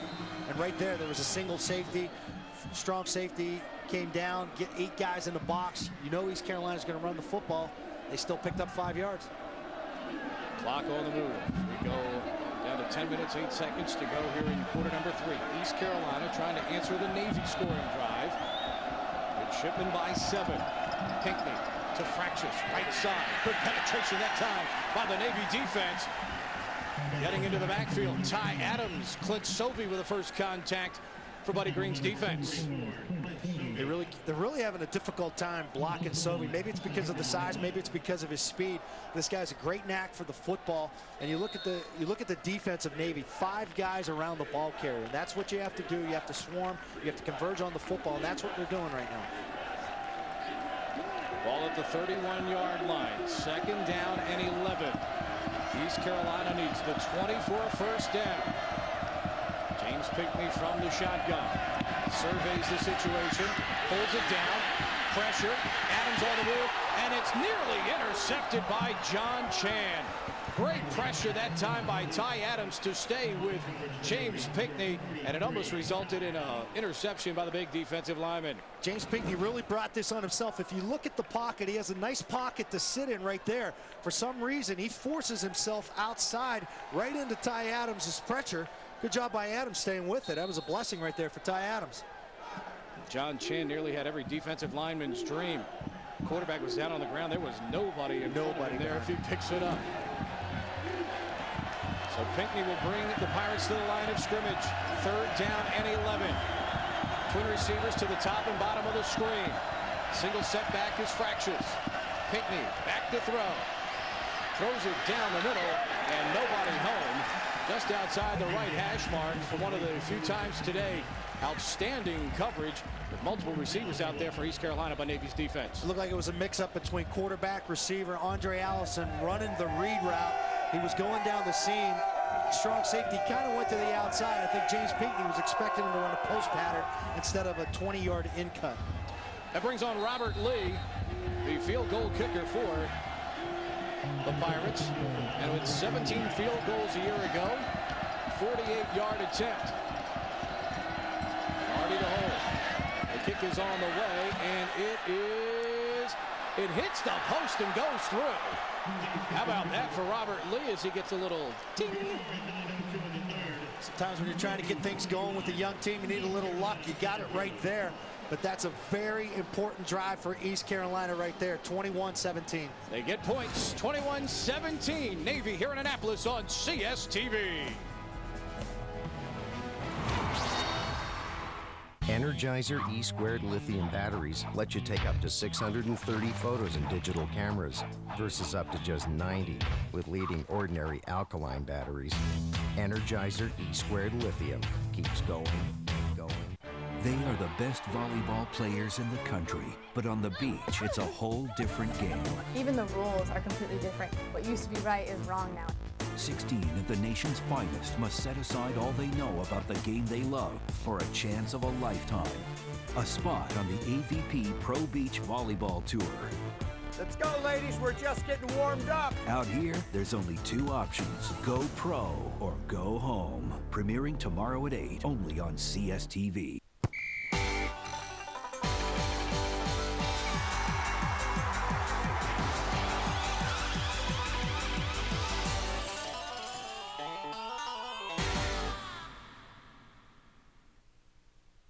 It is ridiculous how good my arm is. It belongs in a museum.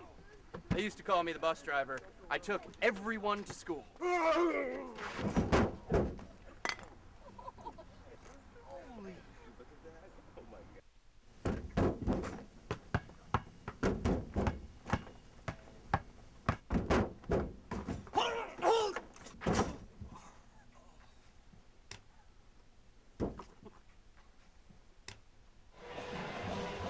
Glad to have your citizenship in Football Nation here on CSTV. Today we come to you from Annapolis Midshipman in East Carolina. Mids up by a 4-point count at 21-17. There you see the East Carolina scoring drive. 10 plays, 49 yards, 3 minutes and 42 seconds. More importantly, as you mentioned, Scott, East Carolina gets points out of the drive as Robert Lee gets a little help from the goalpost.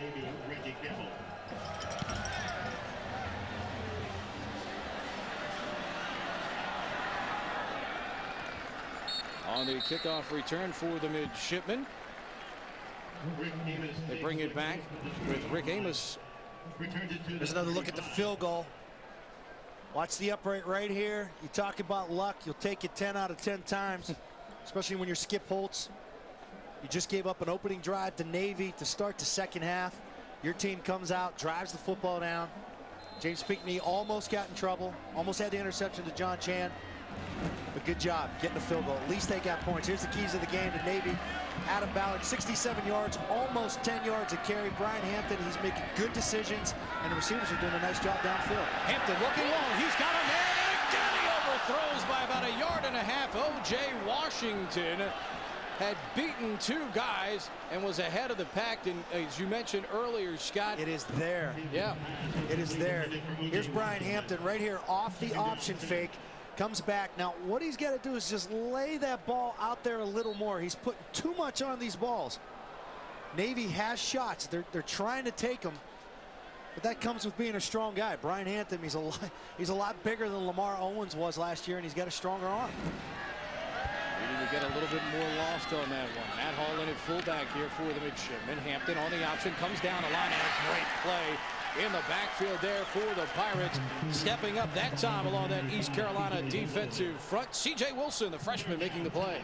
Another freshman making plays. You keep talking about young guys for East Carolina, but this is exactly what Navy didn't want to get into. When you throw the football on first down, if it's incomplete, you have a 2nd and 10, and if East Carolina shuts them down on 2nd down, these are very difficult 3rd downs to convert for Navy. You're facing a 3rd and 10 now. Ryan Hampton to the line of scrimmage. Navy with 2 receivers to the top of the screen. McCoy in the slot. Hampton rolling to his left. Waiting. Now he's got to run it as he passes the line of scrimmage, and he's going to be a couple of yards short of the 1st down.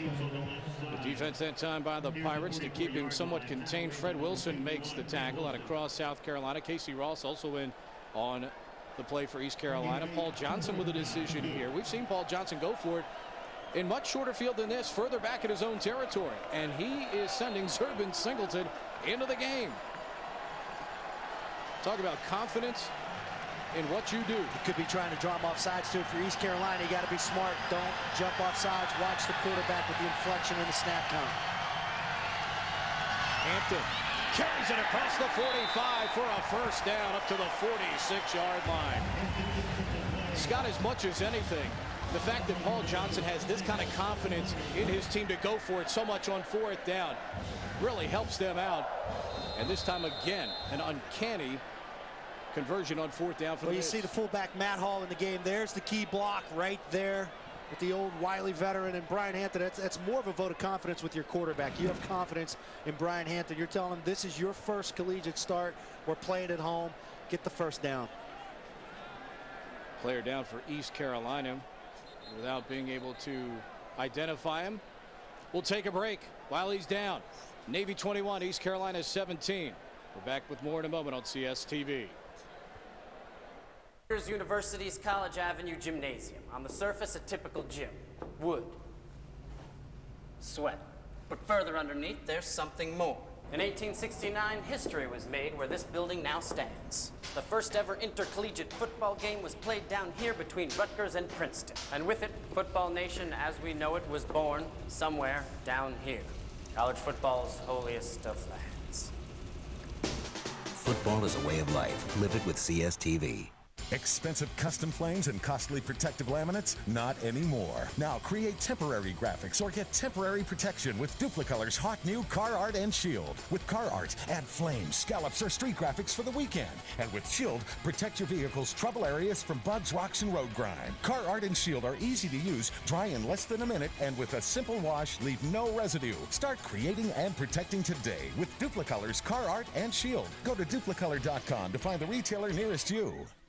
Next Saturday on CSTV, it's one of college football's greatest rivalries as Colorado takes on Colorado State. Don't miss this Rocky Mountain showdown where CSU will come in hungry for revenge after the Buffs come from behind win last year. Watch Colorado versus Colorado State next Saturday at 5 p.m. Football is a way of life. Live it with CSTV. NCAA Soccer, the world's game, now on our turf. Gets the goal! Watch NCAA Soccer on CSTV. 21-17, Navy back on top. There you see Brandon Setzer being helped off the field. Let's take a look at what happened to him. There's Brandon Setzer right there. It looks like it's his right knee. It was already taped up prior to him getting injured right here.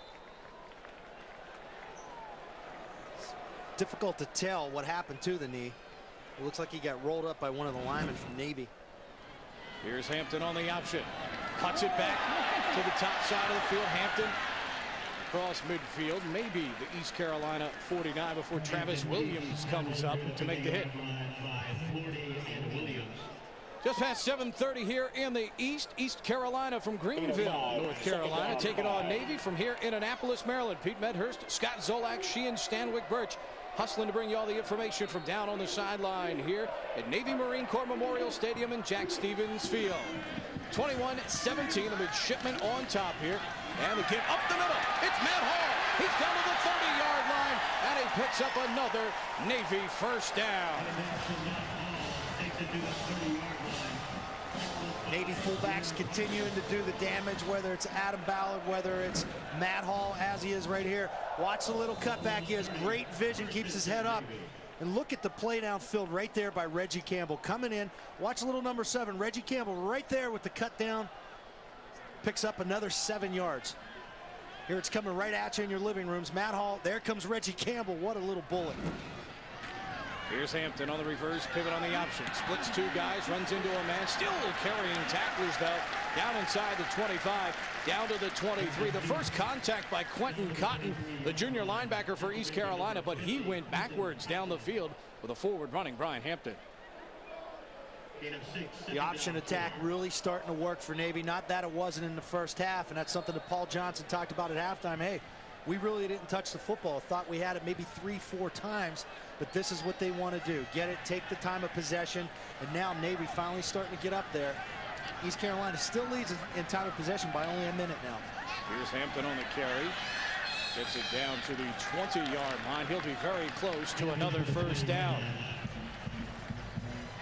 For Navy, there's no question about what they want to do. They will run it much more than they will pass it, and here are those numbers.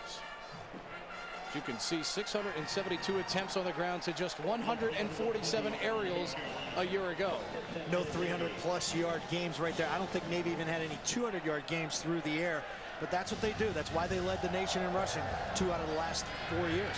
The Hampton carry produces a first down as he closes in on 100 yards. He gives it to Matt Hall.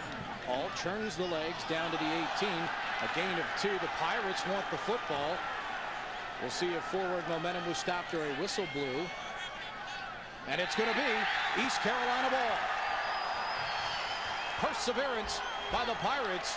Van Eskridge perhaps coming out of the bottom of the pile with the football, and similar to the East Carolina turnover. Guy trying to get extra yardage. The ball comes out, no whistle blows, and East Carolina gets a turnover back. Late whistles. Matt Hawley gets spun right there. Looks like definitely the ball was out. Great hit.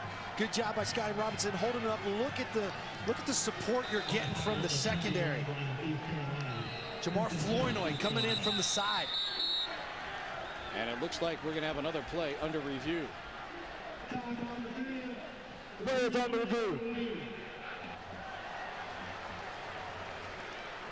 So while referee Barry Anderson goes to take a listen to the replay official, there you see Paul Johnson hoping that the call will be reversed here.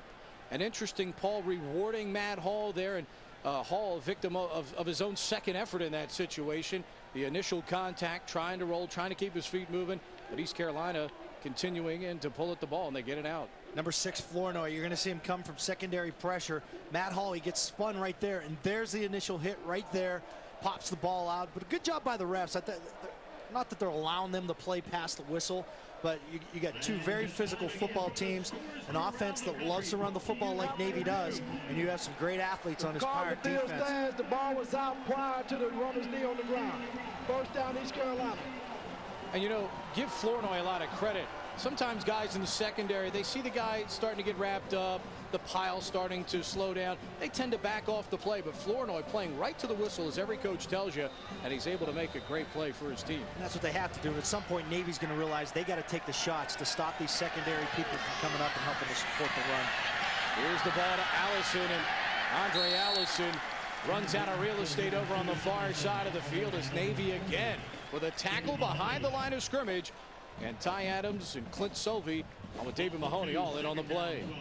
And I know we've reviewed 3 very critical plays so far in this football game, but we got to give the officiating crew some credit here. You know, all 3 calls have gone the way that they've called them. No question, absolutely right. Great job here by our Conference USA crew, headed up by Barry Anderson here this afternoon. Perfect 3 for 3. 4:14 to go here in quarter number 3. The Navy lead is 4. Pinckney puts Henry in motion. Back to throw. Looking for the screen for Allison. And he is popped by David Mahoney. David Mahoney started his first game as a freshman against Air Force, and they haven't been able to get him out of the lineup since. And that's a perfect reason why, as he read that play there to Allison perfectly. That's a great read from one of the most experienced linebackers on this Navy defense. James Pinckney, they're trying to set up that wide receiver screen. Maybe they've started to they've went to that a little too much, but you can see this Navy defense starting to feel it. Look at the excitement. And you can see the dejected look at Terrence Campbell going, whoops, I missed my man. 3rd down, 11. Pinckney, back to throw. Double pumps, throws, and it's behind Henry and too far for Allison. And again, one of those cases, Scott, where maybe a little bit of confusion on the pattern, or maybe even a bad throw there by Pinckney as he threw it right in between them. You see James, he's looking at Andre right now. You had 2 receivers within 6 yards out on the boundary. That's something you don't want. Navy continue to play this cover too. At some point, East Carolina is going to have to look at the middle of the field like they did early in the football game with Kevin Roach.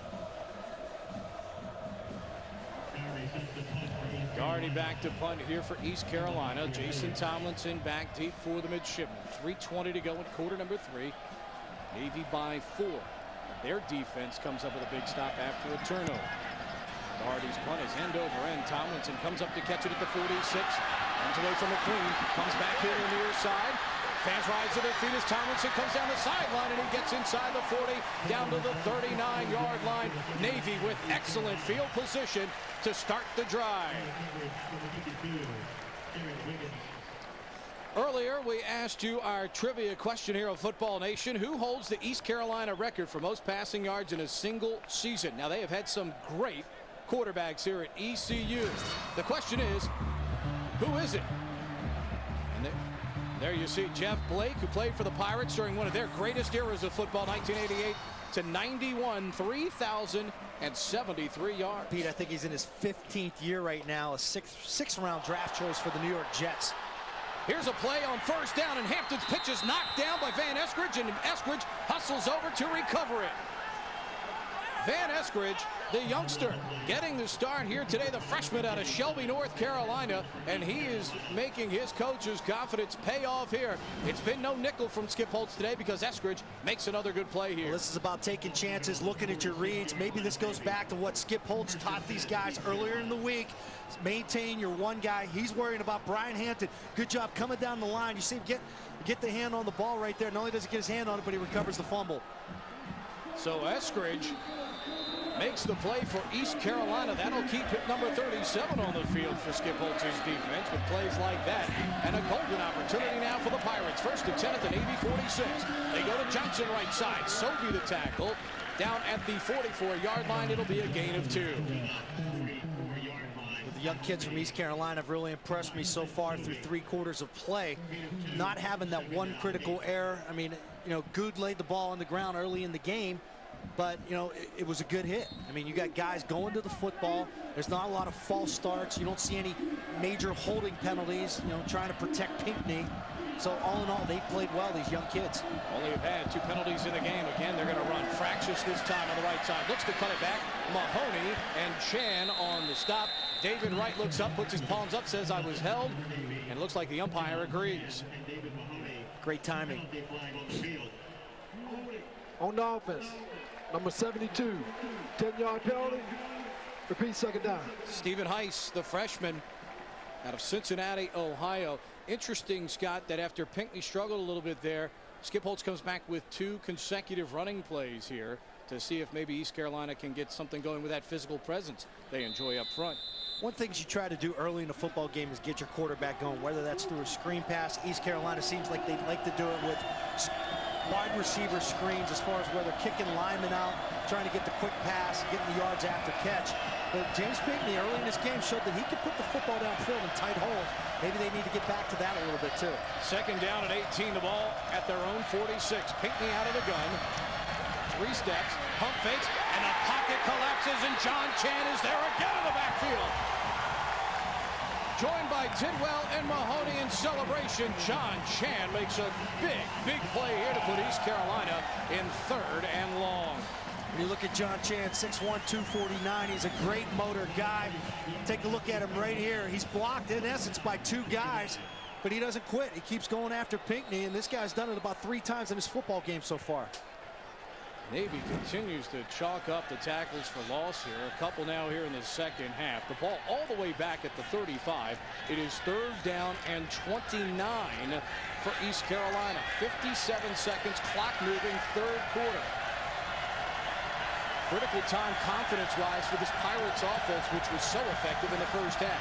They just beat the play clock. Pinckney has time, fires out near midfield, has his man, Philip Henry, and it'll be short of the first down. Pirates asking for a late flag as Henry was thrown to the ground 3 or 4 yards out of bounds, but no flag forthcoming. But those are one of the great traits that James Pinckney has shown early in his football game, and he did just there. The patience to wait and allow that play to develop. You're looking at a 3rd and 29. You don't want a major sack, a major turnover, but it's just a little clear out. I know they didn't pick up the first down. At some point, maybe Skip Holtz, you got a young team. You want to go for it here. I like the decision, even though they are over the 50, to punt it away here, get your defense back on the field. They just came off a fresh turnover. Do it again. And a Navy offense which has turned it over a couple of times here. You get them pinned back, maybe they give you a gift. Darty skies the punt. It's going to hit, and great coverage on special teams by McQueen to catch it at the 6-yard line is where he made the first contact. And that's where Navy will take over. Outstanding kick by Darty and great hustle by McQueen on coverage. John Chan, a guy that made a big play there on that drive for the Navy defense. John Chan, the subject of another one of our CSTV Football Nation Bio Blasts. John Chan, senior defensive tackle. My goal after I graduate is to become a surface warfare officer in San Diego so I can get back home to California. As he mentions his home in California, the De La Salle product watches his offense now go back on the field. There you see John, and as we mentioned earlier, from Pleasant Hill, California, played his high school ball at the great De La Salle program. Navy with an injured man down at the point of attack, still down on the ground. John Chan had 6 sacks last year. You saw his first one of the season in that prior series. It's a guy that squats 500 pounds. So for his size, he is one of the strongest defensive linemen for the midshipmen. 3rd quarter is history here in Annapolis. They look at Antron Harper down on the field for the midshipmen. And Antron gets a little help from Jeff Fair and D. Jones. 21-17 Navy as we go to the 4th quarter on CSTV. College sports fans need to stay alert. With hundreds of teams, thousands of players, and millions of fans, you never know when big news will come over the wire. It's a good thing there's CSTV to go. With CSTV to go, you get wireless text alerts straight to your phone with breaking news from across the college sports world. And when you subscribe to CSTV to go, you'll get the most up-to-the-minute scores and headlines from over 100 schools and up to 15 different sports sent to you, no matter where you are. Log on to CSTV.com and sign up now for CSTV to go. The United States Naval Academy, established in 1845, is the undergraduate college for the Navy. It prepares young men and women to become professional officers in the Navy and Marine Corps. A world-class faculty and small class size allow midshipmen to excel in any of the 19 majors offered. Upon graduation, they will be appointed ensigns in the Navy or second lieutenants in the Marine Corps. The Academy emphasizes the moral, mental, and physical education of midshipmen through character development programs that stress the highest ideals of duty, honor, and loyalty. Navy also has a rich history of athletic achievements in a variety of varsity sports. The United States Naval Academy is where America develops leaders who will serve the nation.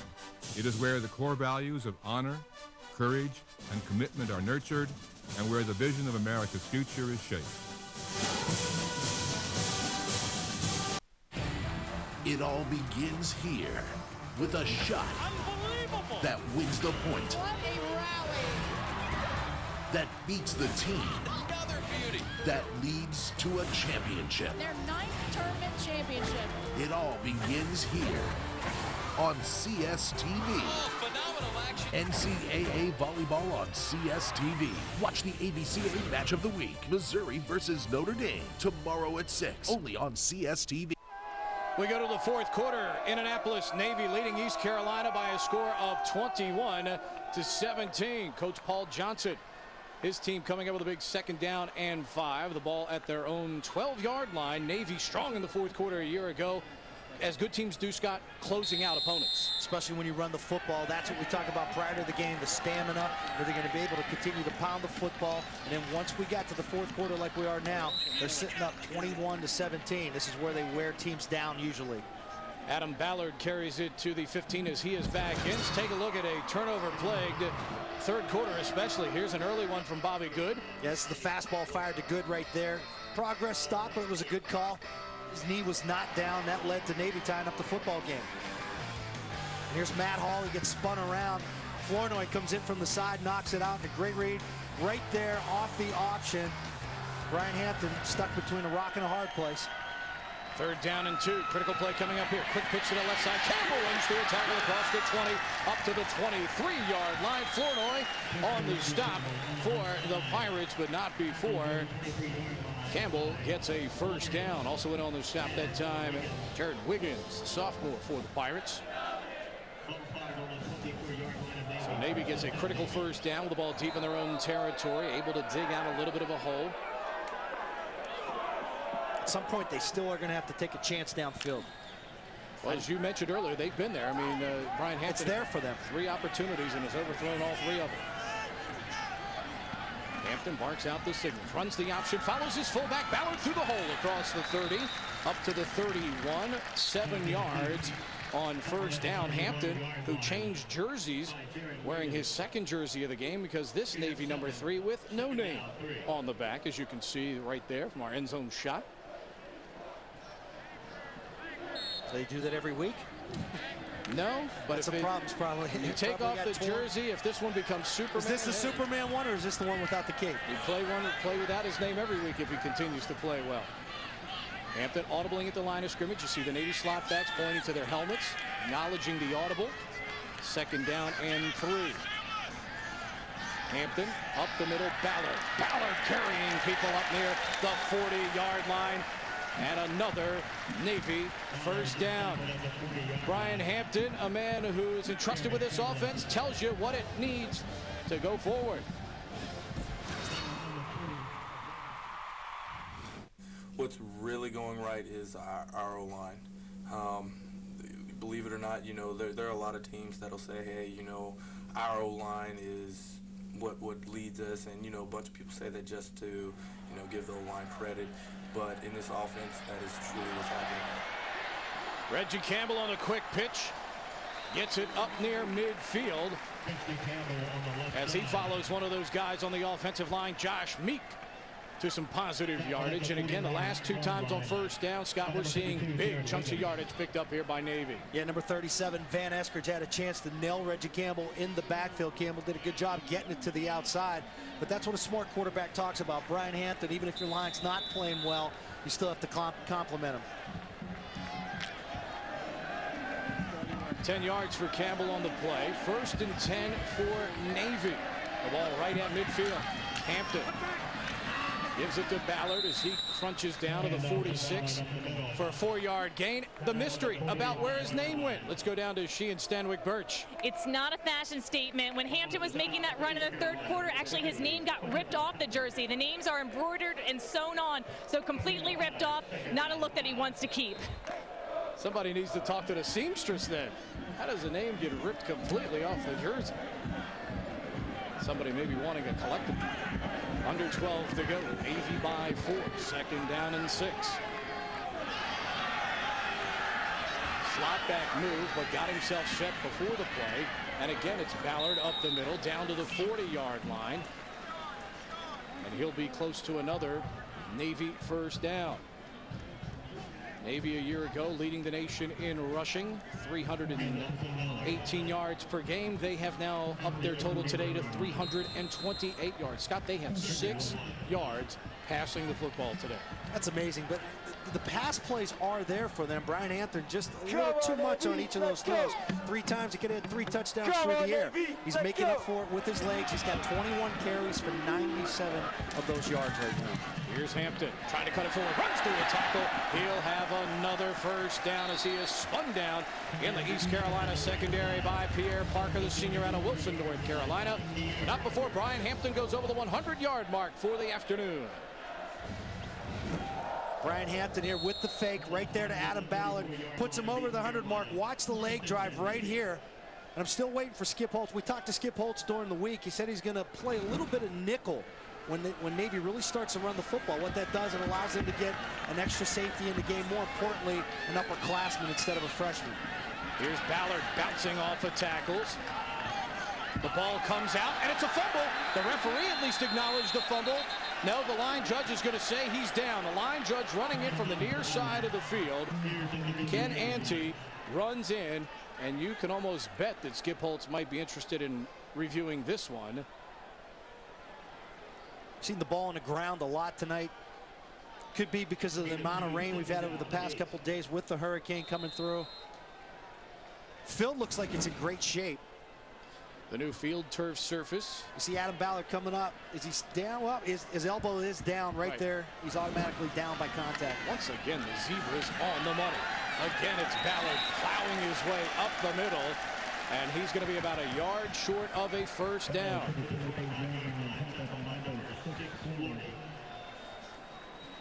Ball just short of the 25, and there you see Navy's magical work when they run the football with high quality.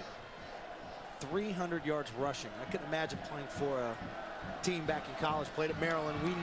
I don't think we ever had over 150. And it's not that you didn't want to run the football a lot more, but we would love to run it for 300 yards. Here's Hampton on the keeper, and he will have another Navy 1st down. They are starting to rack up the yardage and rack up the 1st downs, but still only a 4-point lead here as much as Navy is running the football. Turnovers of their own. East Carolina with a costly turnover on their own. No, you're right, Pete. It seems like it's more like a 14-point advantage right now because it seems like it's kind of sucked the wind out of that East Carolina defense. Even when Navy wasn't running the football well in this game, they stuck with it. They have great discipline, and they know by the time this 4th quarter comes around, they'll wear people down. White in motion. The quick pitch goes to Sean White.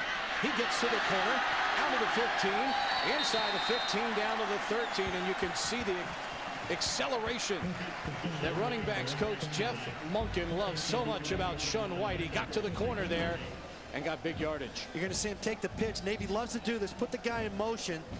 He gets outside the containment. East Carolina's not doing a good enough job turning these backs inside. Sean White allowed to get to the outside. He gets to the boundary. Good job getting out of bounds, picking up the 1st down. Derwin Lamb, the linebacker there for East Carolina, did a good job shedding his block, but White just accelerated past him on the corner. 2nd down and 1. Hampton on the keeper, leans forward, and looks like he will have enough for the 1st down. It will be Navy's 24th 1st down of the afternoon. Seemed like more of a gain than 8 yards. East Carolina in the 2nd half has only 3 1st downs, and with that being Navy's 24th, they have 12 here in the 2nd half. Under 9 minutes to go. Excuse me, Scott. The time of possession still in favor of East Carolina. That's an amazing thing. Skip Holtz has got to keep his team together and not let them get deflated here. Hampton on the keeper. Left side, runs through another tackle. Pierre Parker latches on this time, trying to bring him down with Kyle Chase in the secondary. And Brian Hampton runs the football forward. Second down and goal coming up here. I want you to watch the leg drive of Brian Hampton right here. There's the initial hit, but watch, he keeps his legs going. Not only he, but Reggie Campbell, Adam Ballard. He gets to the corner right here. Watch the leg drive.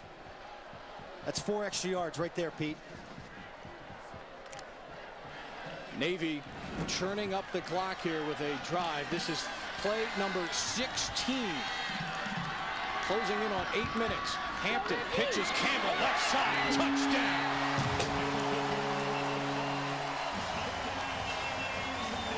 Reggie Campbell making it look easy as he goes in to the end zone. And with 8 minutes to go here in the fourth quarter, Navy with a 7-minute and 29-second drive. They now lead it by 10. Here it is, Reggie Campbell coming in motion again. 6 out of 6 times Navy has put that slot back in motion. They've pitched it to that same guy. Shaun White got a touchdown early in the game off it. It was a poor pitch by Hampton, but they still converted it. That's 2 touchdowns off that toss. The midshipmen doing push-ups. Navy leading it by 11 as Reggie Campbell gets into the end zone for the first time in 2006. 28-17 mids on CSTV. Energizer E-squared lithium batteries let you take up to 630 photos in digital cameras versus up to just 90 with leading ordinary alkaline batteries. Energizer E-squared lithium keeps going and going. 16 of the nation's finest must set aside all they know about the game they love for a chance of a lifetime. A spot on the AVP Pro Beach Volleyball Tour. Go pro or go home. Premiering tomorrow at 8, only on CSTV. You're pretty. Waiting long? Yeah, and I'm late. No car, huh? Bad credit. I got a car. Hey, I can't get financing. Sure you can. It's easy. Just call 1-800-BAR-NONE. If you need car financing, even if you have bad credit, 1-800-BAR-NONE could get you approved in minutes. 1-800-BAR-NONE? You can? I am? Really? Scintillating. Need a car? Call 1-800-BAR-NONE. Everyone deserves a second chance, bar none. Call now. College football's most storied rivalries. Indiana, Purdue, SMU, TCU, Wisconsin, Minnesota. Not just about bragging rights and pride. They're about these. A bucket, a spittoon, a skillet, a 6-foot axe. A strange American family's garage sale, or the true crown jewels of college football's great rivalries. In Football Nation, the answer is clear. Though it does remind me of a family I once knew.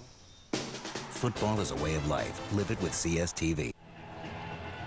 Back in Annapolis, Maryland, the Navy midshipmen getting some breathing room now, leading East Carolina by a count of 28-17 with 8 minutes to go here in the fourth quarter. East Carolina has yet to touch the ball here in the fourth quarter. The Mids with a 7-minute and 31-second drive. Joey Bullock kicks it high in the air, taken by the up back at the 20, chopped down quickly at the 26-yard line. Good coverage on special teams by the Mids.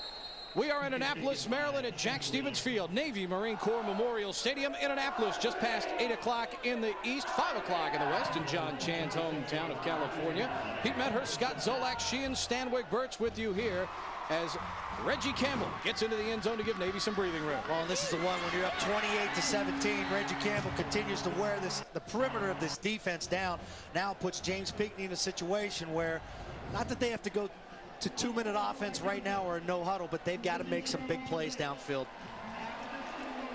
And they pick up a penalty here at the end of the return. So East Carolina will be backed up further. There's the Navy scoring drive, 16 plays, 93 yards, 7:31, and all 93 on the ground. 7-minute and 31-second drive. That's what wears defenses down. Skip Holtz still trying to figure out what this penalty is about after the kickoff. Trying to get an explanation from the side judge right now. Look at all the scores available to you on Game Tracker, the bottom of your screen. A shocker on opening day, to say the least, and a couple of others in the top 25. Pinckney, play action. Rolls out here to the right. Throws. He's got Allison coming through the sideline.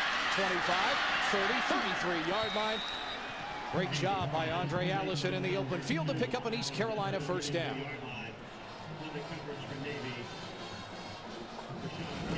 A big play here by the East Carolina offense, got to get them out of a hole. Yeah, a little quick play action right there by Pinckney, but you got a mismatch right here. You got Tidwell on Allison. Allison with the little shake. They got to find a way to get this guy the ball in the middle of the field. There are some opportunities for East Carolina. So the first down comes up at the 32-yard line. Pinckney out of the gun. Rolls out to his left, throws it short. He's got a man, and it's caught at the 38-yard line. Good catch there by the fullback Dosh. Fans, want to remind you, coming up following our ball game here, we go to Conference USA for a battle in Houston as the new look Rice Owls kick off their season against Heisman hopeful Kevin Cobb and the Houston Cougars. City bragging rights on the line down in Houston. Rice and Houston coming up next on CSTV. Here's the handoff across the 40-yard line. Johnson carries it up to the 43, and he will have enough for an East Carolina first down. I know they're trying to speed up the pace of the game and want these games to be done a little quicker. Some games have gone over 3.5, 4 hours for some of these schools, but it still stops the clock. First down still stop the clock.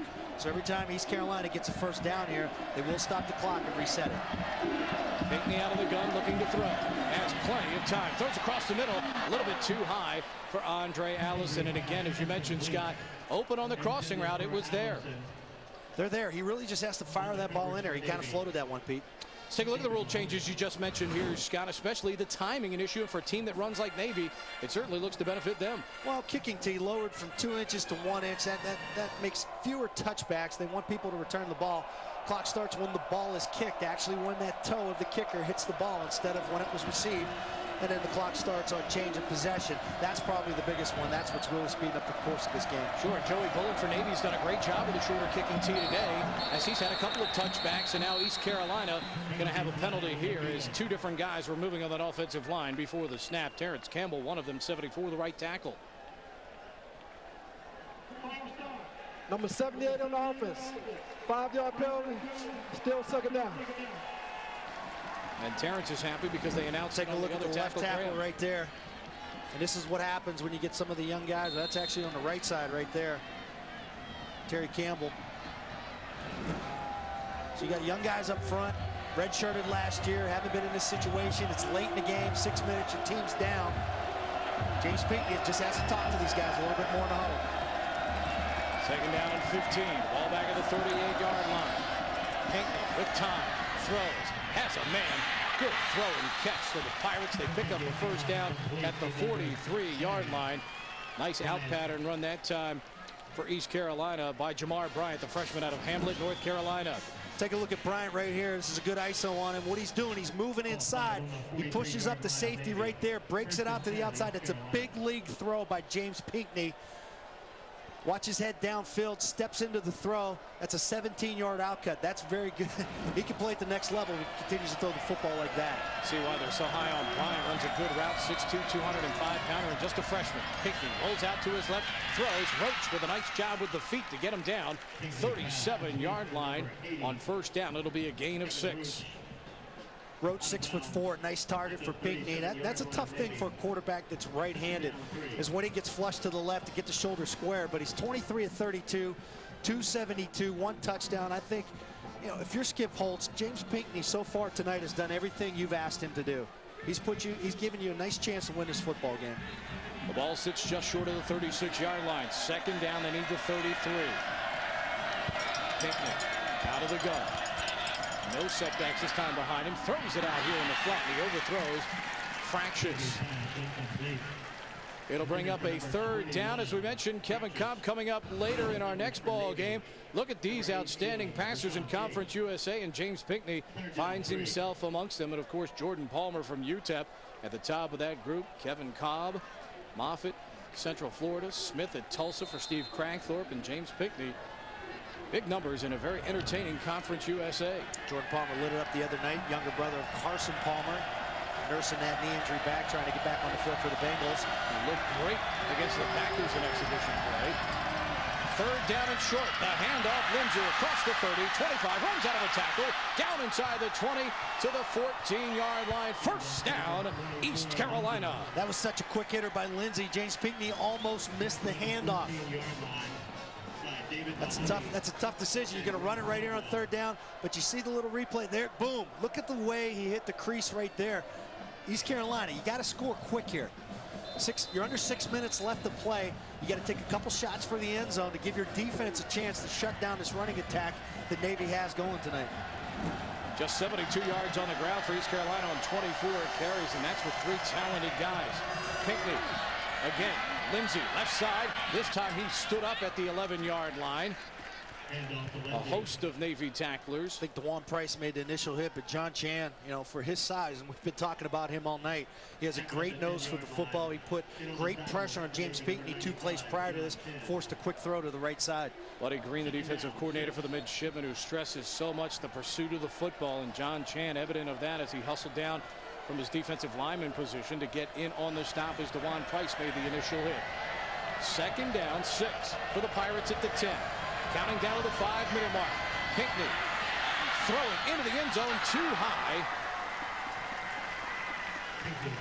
as he tried to get the ball to Good. Bobby Good just running a little curl cut on the outside. James Pinckney had him. He's sitting, he's looking, They do a good job up front with the protection. You can see he kind of got his feet tangled.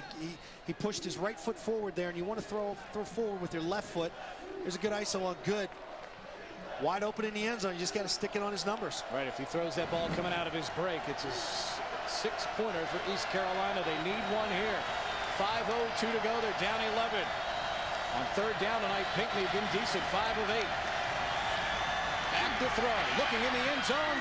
Touchdown, Philip Henry. Pinckney laid that one right on the money, and the Pirates back in this one. Now the question for Skip Holtz. At 4:57, you're down 5. Do you go for 2? I think you have to right here.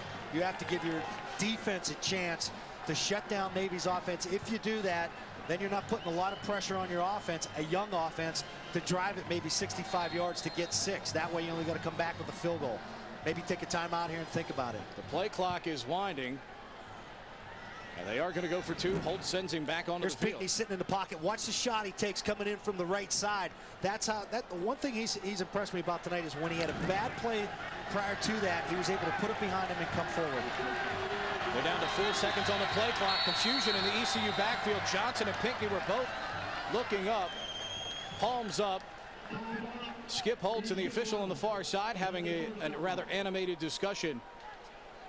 We'll take a break. Big 2-point conversion coming up for East Carolina. Under 5 to go. Mids by 5 on CSTV. I got nothing. Don't worry about it. Cindy, I'm home. Dad! Warning, the makers of new Tag Wildcard remind you that if you mess with the Kings Queens, you better watch your ace, Jack. Introducing new Tag Wildcard. Consider yourself warned.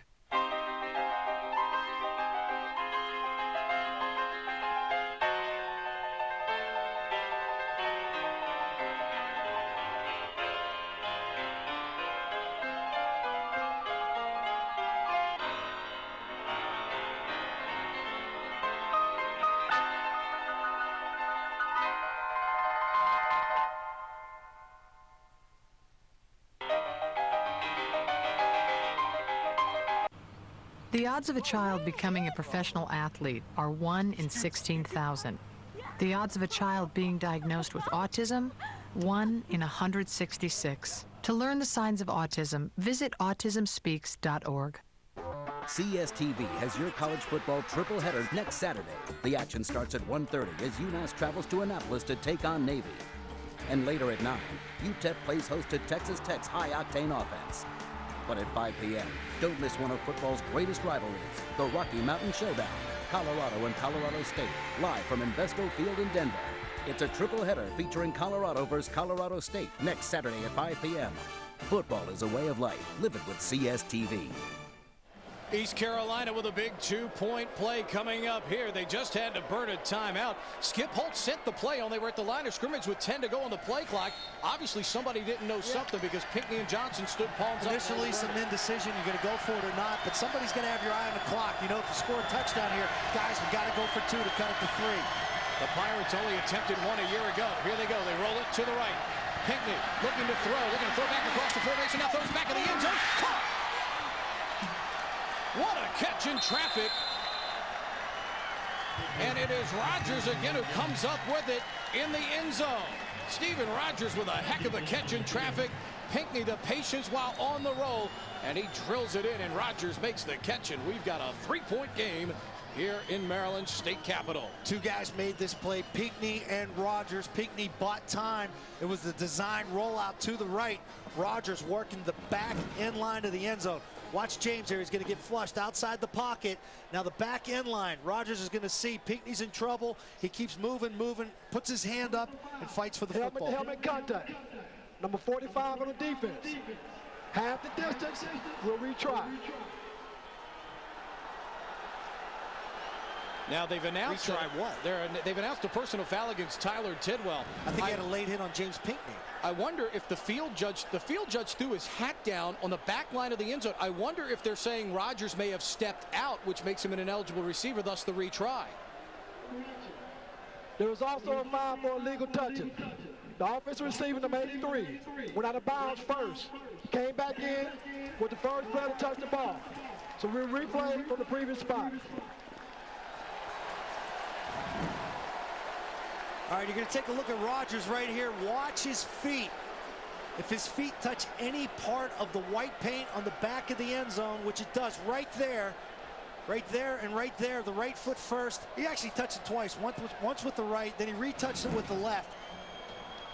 Field judge Avery Fields Jr. on the call, and I'll tell you what. These guys have got to be 7 for 7 tonight. Pete. Absolutely. Unbelievable job. To this Conference USA crew. Skip Holtz asking Barry Anderson for an explanation, but it's right.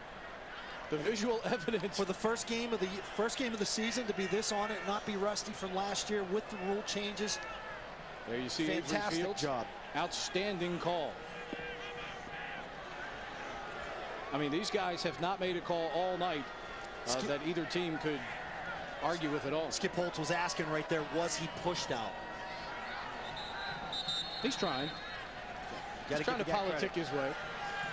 So now we will retry the 2-point play here. There you see Skip Holtz looking at his chart, calling it out. One-time offensive coordinator at Notre Dame. One-time head coach at the University of Connecticut. Played Paul Johnson in a playoff game while there. Watch the run. Pinckney, single setback next to him is Johnson. They get it off. They lob in the end zone for Allison. No good. Great play. Allison and the defenders jockeying with each other in the end zone. I think it was Jeremy McGowan. They're letting him play. Allison almost could get called here for pushing off. Looks like Allison had both hands. Watch him right here. Watch him get the hands on the defender. He gets his head turned back towards Pinckney. Letting him play. I think that's a good no call right there. Good coverage by Keenan Little that time. Navy putting the bigger Little on him in that situation. Good anticipation by defensive coordinator Buddy Green. Perhaps the lob to Allison there, and they put the bigger defensive back in Little, who can match up in a jump ball situation better than the shorter McGowan. That's tough right there. You're down to a short field. I could see them maybe taking that shot if you're on the 10-yard line, but once you get a condensed field, it's tough to throw that fade route, especially when you're in a shotgun. Maybe Pinckney could have gone underneath and put it up a little earlier. Take one more look here at Keenan Little. You see Pinckney, he's in the shotgun right there. All of a sudden, he's got a speed to throw up. He can't get enough arc on it for Allison to make a chance, get a shot at a jump ball right there. Essentially, it's a 5-yard play. 3 yards deep in the end zone. The ball's about basically the 2.5 on the extra point. Oh, you're right, Pete. He almost has to fire that full speed at Allison's back shoulder and run what they call a fake stop. There you see Keenan Little on the Navy sideline, the senior out of Boiling Spring, North Carolina, and Crest High School, one of many North Carolina products here. The ball sitting on the tee like that means East Carolina's going onside kick at 4:57. Here it comes. Bounces high, and they knock it back in? No, they're going to blow it dead, saying that the ball was out of bounds. when the player touched it. They throw the flag. That was a great onside kick. He got the high kick. And even one of his men were the first to touch it. What's that say for Skip Holtz? 4:51 still left in the game. It's not like you're under 2 minutes here and you're going for the onside kick. Yeah. Right. Of course, you could also think Skip's thinking is if we give the ball to them, we may not get it back. True. Barry Anderson to decipher all of this for us. There's an inadvertent whistle on the play. The player bagged the ball. However, the player throwing the ball was out of bounds. We'll re-kick from the 30-yard line. Paul Johnson not happy. Barry Anderson telling Paul to back up because Paul would obviously want the ball here at the 40-yard line. Anderson very in control. There you see Paul Johnson and his personal protector. Take another look at the onside kick. You have to wonder on the outside. That's Roach. That's Roach. Yep. Good job by Roach. Looks like he was in bounds to me, Pete. Yep. Right leg stayed in bounds. Now he did make contact with the ball up above the white line. Here's Darty to do it again. Ball is touched at the 45. It bounces off a Navy player. Who's got it? East Carolina says they do. They'll dig down at the bottom of the pile. Still unpacking bodies. And Navy comes out of there a bit more enthusiastic. And Barry Anderson says it's Navy ball. Jason Tomlinson smothering it there for the midshipman. Unlike the last kick, this one stays flat. Here's another look at the onside kick. Good job by the hands team up front. One of the most difficult things in football to do is be one of those guys on that front line. Right there, comes through the blocker. A good job getting back to the ball by other guys coming in. You see him clearing the pile. Sometimes no one really knows who has that ball. It's who wants it more on the bottom of that pile. And you'll crack, you'll scratch, you'll bite, you'll do anything to kick to get that football. Ball bounced off the legs of Jason Tomlinson and Byron McCoy right there, 35. Johnny on the spot to pick it up for Navy. So first down for the midshipman. The ball at the East Carolina 44-yard line. Long count by Hampton. Ryan keeps it in the left hand. Pushes forward to the 40-yard line. It'll be a gain of 4 on first down. Brings up second down and 6 yards to go. Now down under the 4-minute mark in this game. At some point, Skip Holtz is going to have to think about taking some timeouts. Probably wants to wait until third down. It's a critical stop right here. You need to stop them on second down if you're East Carolina. 3 minutes and 50 seconds to go. Navy taking their time coming out of the huddle. 10 on the play clock. 2nd and 6 from the East Carolina 40. Hampton with Ballard behind him. Hampton, the long count, keeps it himself. Runs over a man, gets down to the 34-yard line. He'll be very close to a first down. So impressive, Brian Hampton, Scott.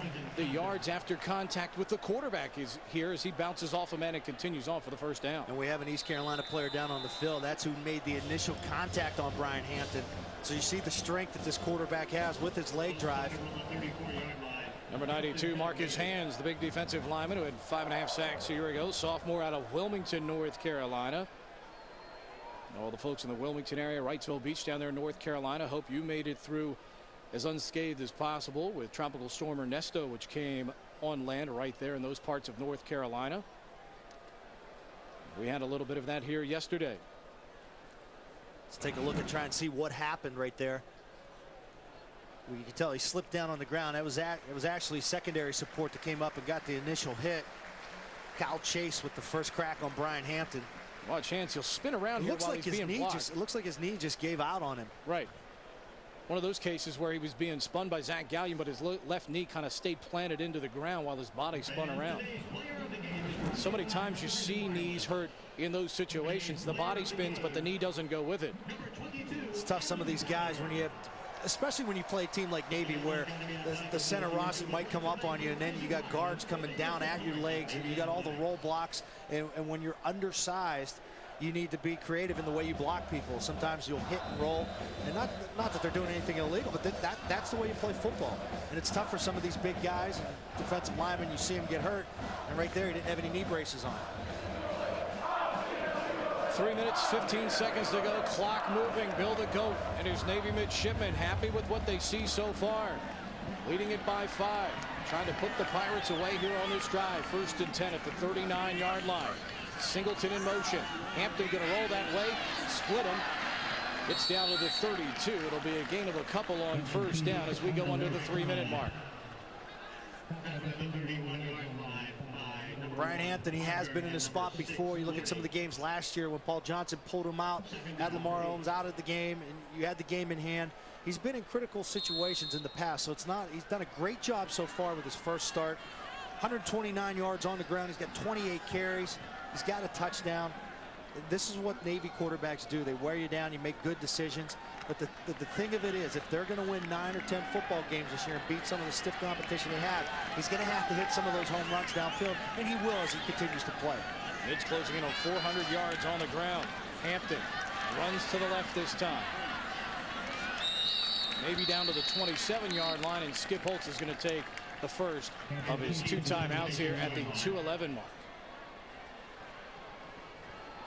If you're Brian Hampton, you certainly have to be somewhat pleased with the way your first performance has gone. But there you see Skip Holtz and athletic director Terry Holland with a great hire here of Skip Holtz, and he's got to be happy with the way his team has competed here. And we'll elaborate on that point when we come back.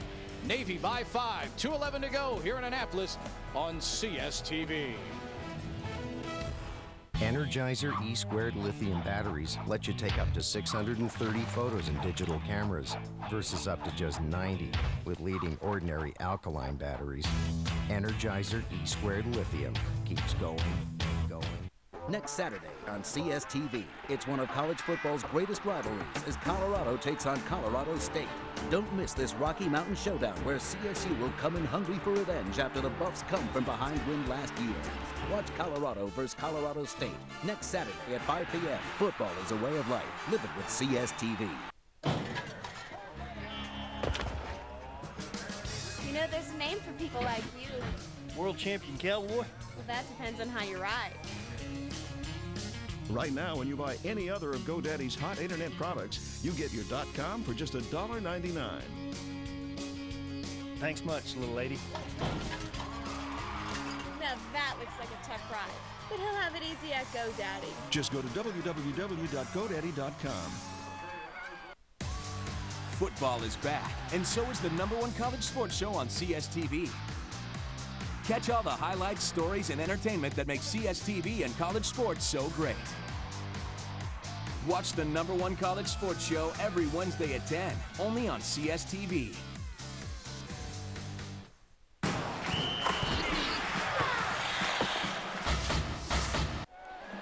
(28-23) Navy by 5, 2:11 to go here in quarter number 4.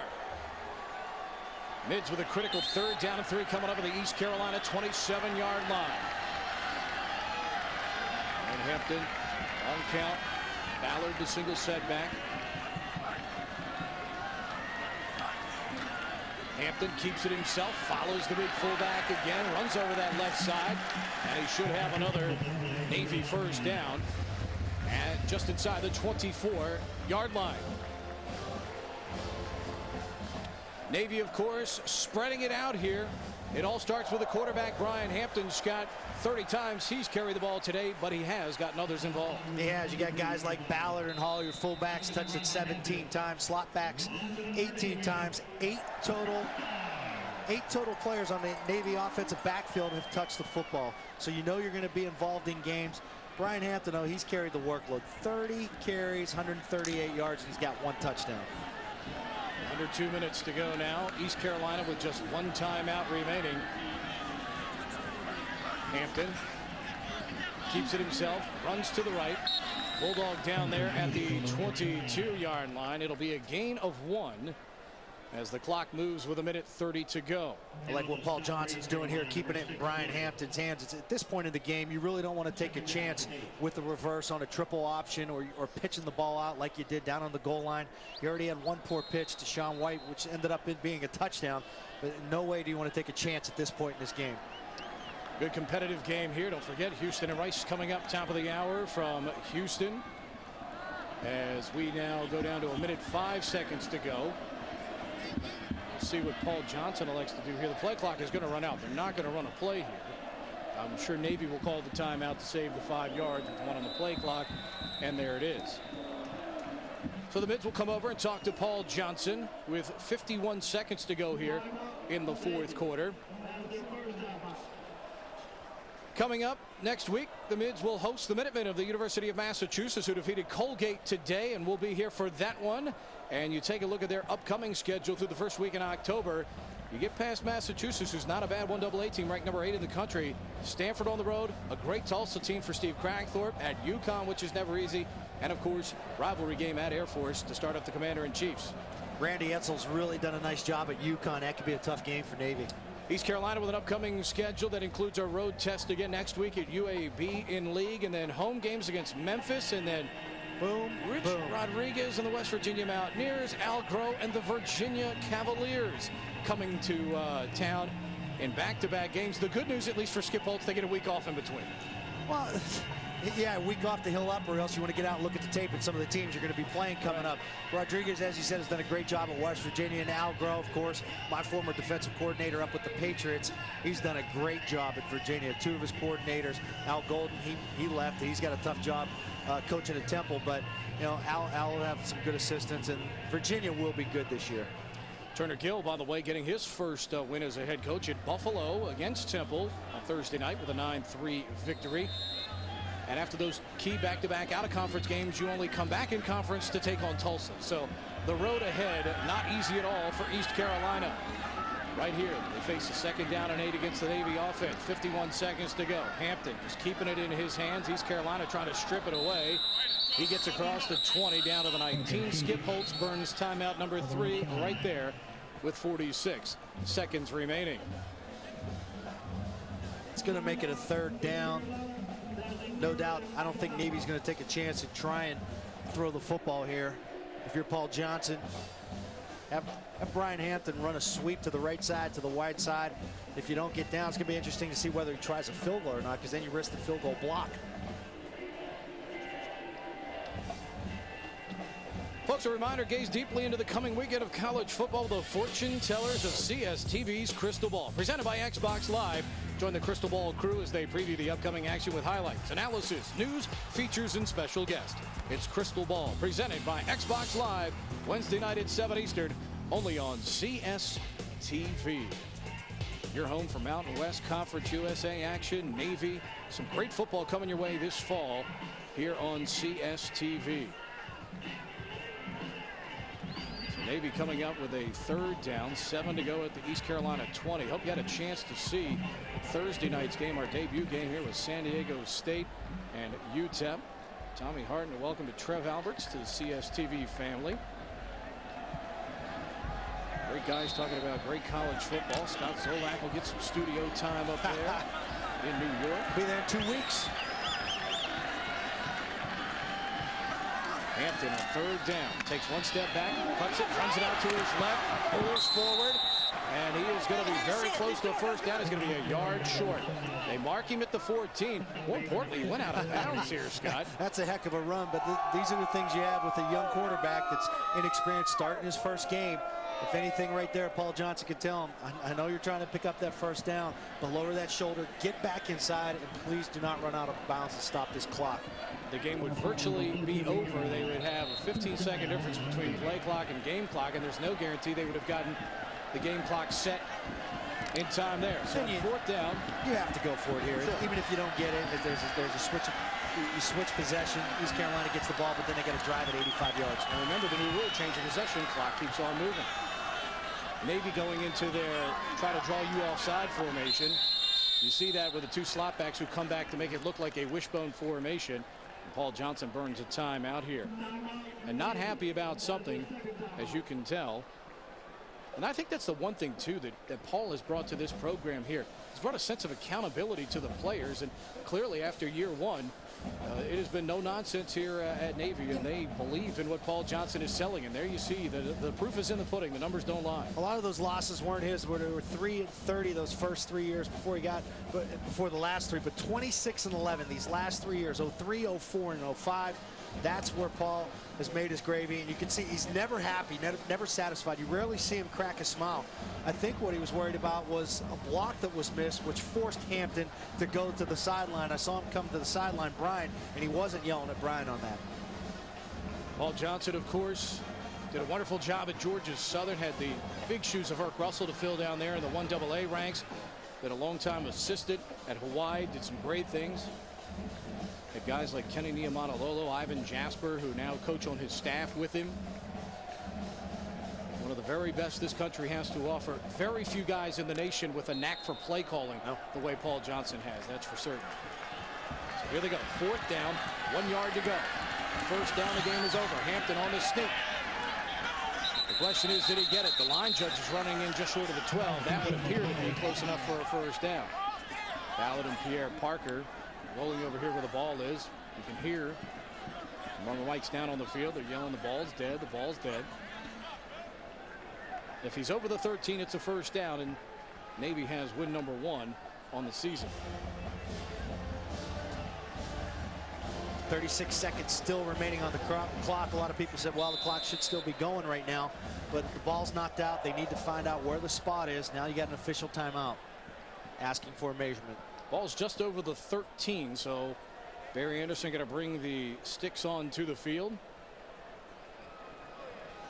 Like Paul Johnson needed to do at Navy, Skip Holtz, as he and his staff continue to bring their types of players and athletes into the program, you got to feel that they are going to get better, and it is a first down for the midshipmen, and you can see the dejection in the white shirts down there. They have really poured a lot of effort and emotion into this ball game. Brian Hampton, again, he's carried it 6 consecutive times on his drive, but his legs, that's the difference in his game. And playing his quarterback position for Navy, he's got great leg drive. And when you do that, especially within the red zone, when you get down here inside the 10, he gives you another dimension. It's almost like a fullback playing quarterback.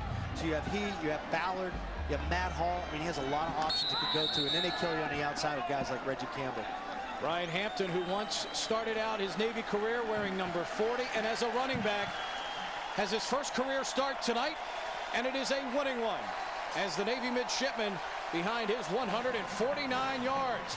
Paul Johnson's mids beat Skip Holtz's Pirates by final count of 28-23 here at Navy Marine Corps Memorial Stadium and Jack Stevens Field.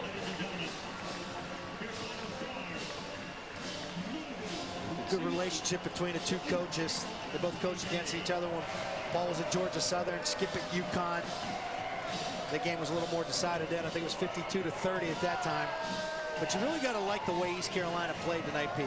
You know, I was really worried about some of these young kids coming here. I know they had a definitive size advantage over Navy, but you know, Navy, they continue to hammer things when things aren't going well. They stick with the option. They know they're going to wear teams down once you get past the third quarter. And with a rushing attack like that, you may think, yeah, well, we don't need to throw the football. But if you want to get those 8 wins again or more, you're going to have to make some plays downfield. I'm sure Paul Johnson will work on that this week. See Brian Hampton, 149 yards. And of course, coming up, let's go down to Sheehan. She stands by with head coach Paul Johnson. Coach, Brian Hampton's first career start. Were you happy with his performance? Well, he ran the ball hard, but you know, I think he would be the first to tell you that we missed a lot of open receivers and we made some not real smart plays like at the end. But bottom line is he won. He'll get better. We'll work with him, and he played his heart out. What are you going to work with him on this week for next week's game? Well, just I think relaxing and playing. Rod can throw the ball. He just got too excited and didn't give himself a chance.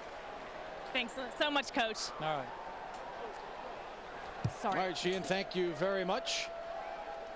As you see some of the fans here at Navy at East Carolina.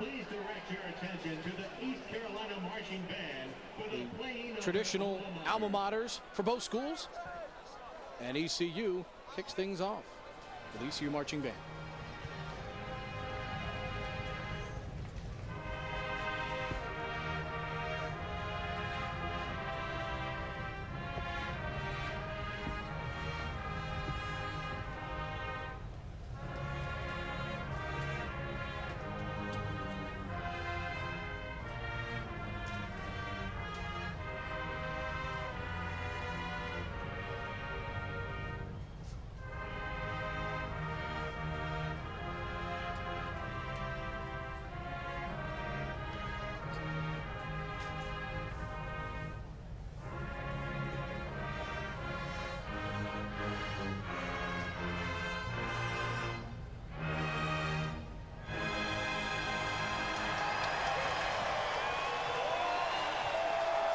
The East Carolina marching band with the playing of their alma mater.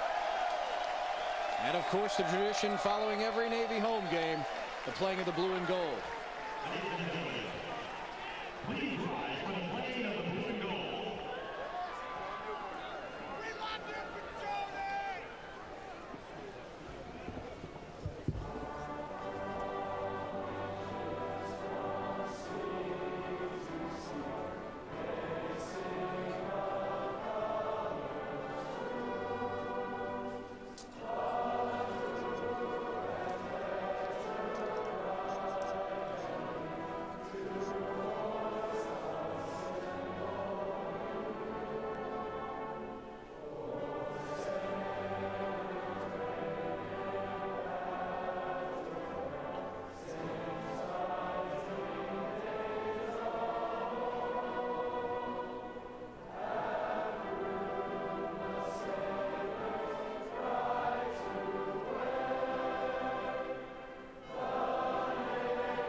The playing of the blue and gold, the Navy midshipmen, 4,000 strong in the brigade, celebrating a 28-23 victory over East Carolina. Coming up, she and Stanwyck will talk with Brian Hampton. That coming up on CSTV. Just fight your acne, cure it. Nature's Cure, the only two-part acne treatment that fights acne from the inside and outside, with a version for males and females. Nature's Cure tablets work on the inside, stimulating your body's own defenses. Nature's Cure cream works on the outside. Benzoyl peroxide kills the bacteria that cause pimples. It helps from the inside. I'm very happy with the results because my face doesn't look like a pizza pie. It's a lot of improvement for the money you spend. 2 steps, 2 formulas, and you can have clearer skin in 2 weeks with no side effects. It works by attacking the 2 primary causes of acne, both internal causes and external bacteria growth. You look younger, I've heard that, and that's the best thing to hear. The treatment both clears breakouts and prevents them, so you can stop acne before it starts. Nature's Cure is available everywhere. Also look for our new body acne spray.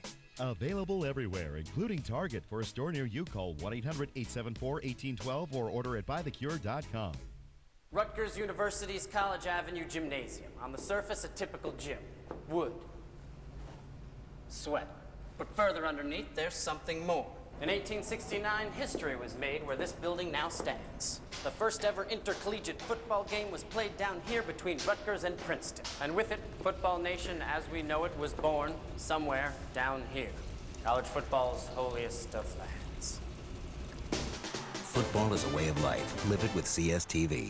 Celebrate September on Dish Network Pay-Per-View with the Family Movie Sweepstakes on Channel 532.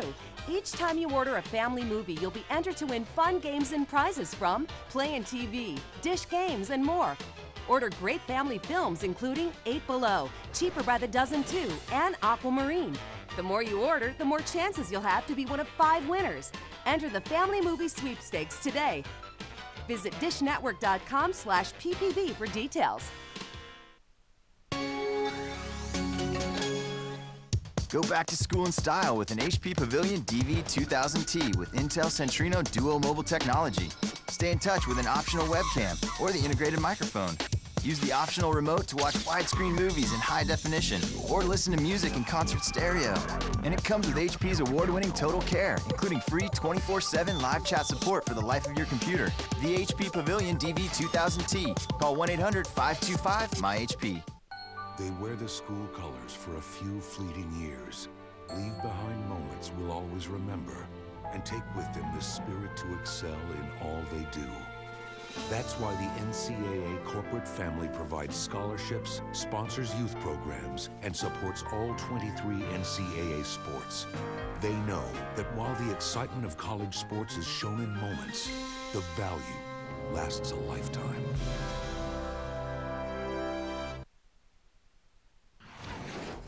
CSTV Football Nation, East Carolina versus Navy, has been brought to you by Geico. 15 minutes could save you 15% on your car insurance. Welcome back to Annapolis, Maryland. Navy beating East Carolina by a final count of 28-23 to win the season opener. Navy now 1-0. East Carolina drops to 0-1 on the season. Let's go downstairs to Sheehan Stanwyck Birch with Brian Hampton. I'm here with Brian Hampton, your first career start. Just tell me about what it was like going in, being the starting position. It was a little intense. You know, the coaches prepared me pretty well for the game, so I knew what was going to happen out here with the defense and everything. But the speed was a little bit different, but after the first series, I felt pretty confident. What were your goals, your personal goals and offensive goals going into this game? Personal goal is basically to make it run as hard as I possibly can. I think I might have done that today. The pass wasn't as great as I wanted it to be, but overall, what I wanted was a hard running game, and we did that pretty well. 1-0 on the season, a great way to start. What are you guys going to look to do going forward? Right now, we're just taking it one game at a time, so we got our next game, and we're looking to win that one. We're going to do our research and come back Monday, do the same thing over again. Best of luck. We'll see you next weekend. All right. Pete. All right, Sheehan, thank you very much. Brian Hampton with a terrific night for the Naval Academy as he runs for 149 yards. Along with Scott Zolak, Pete Medhurst.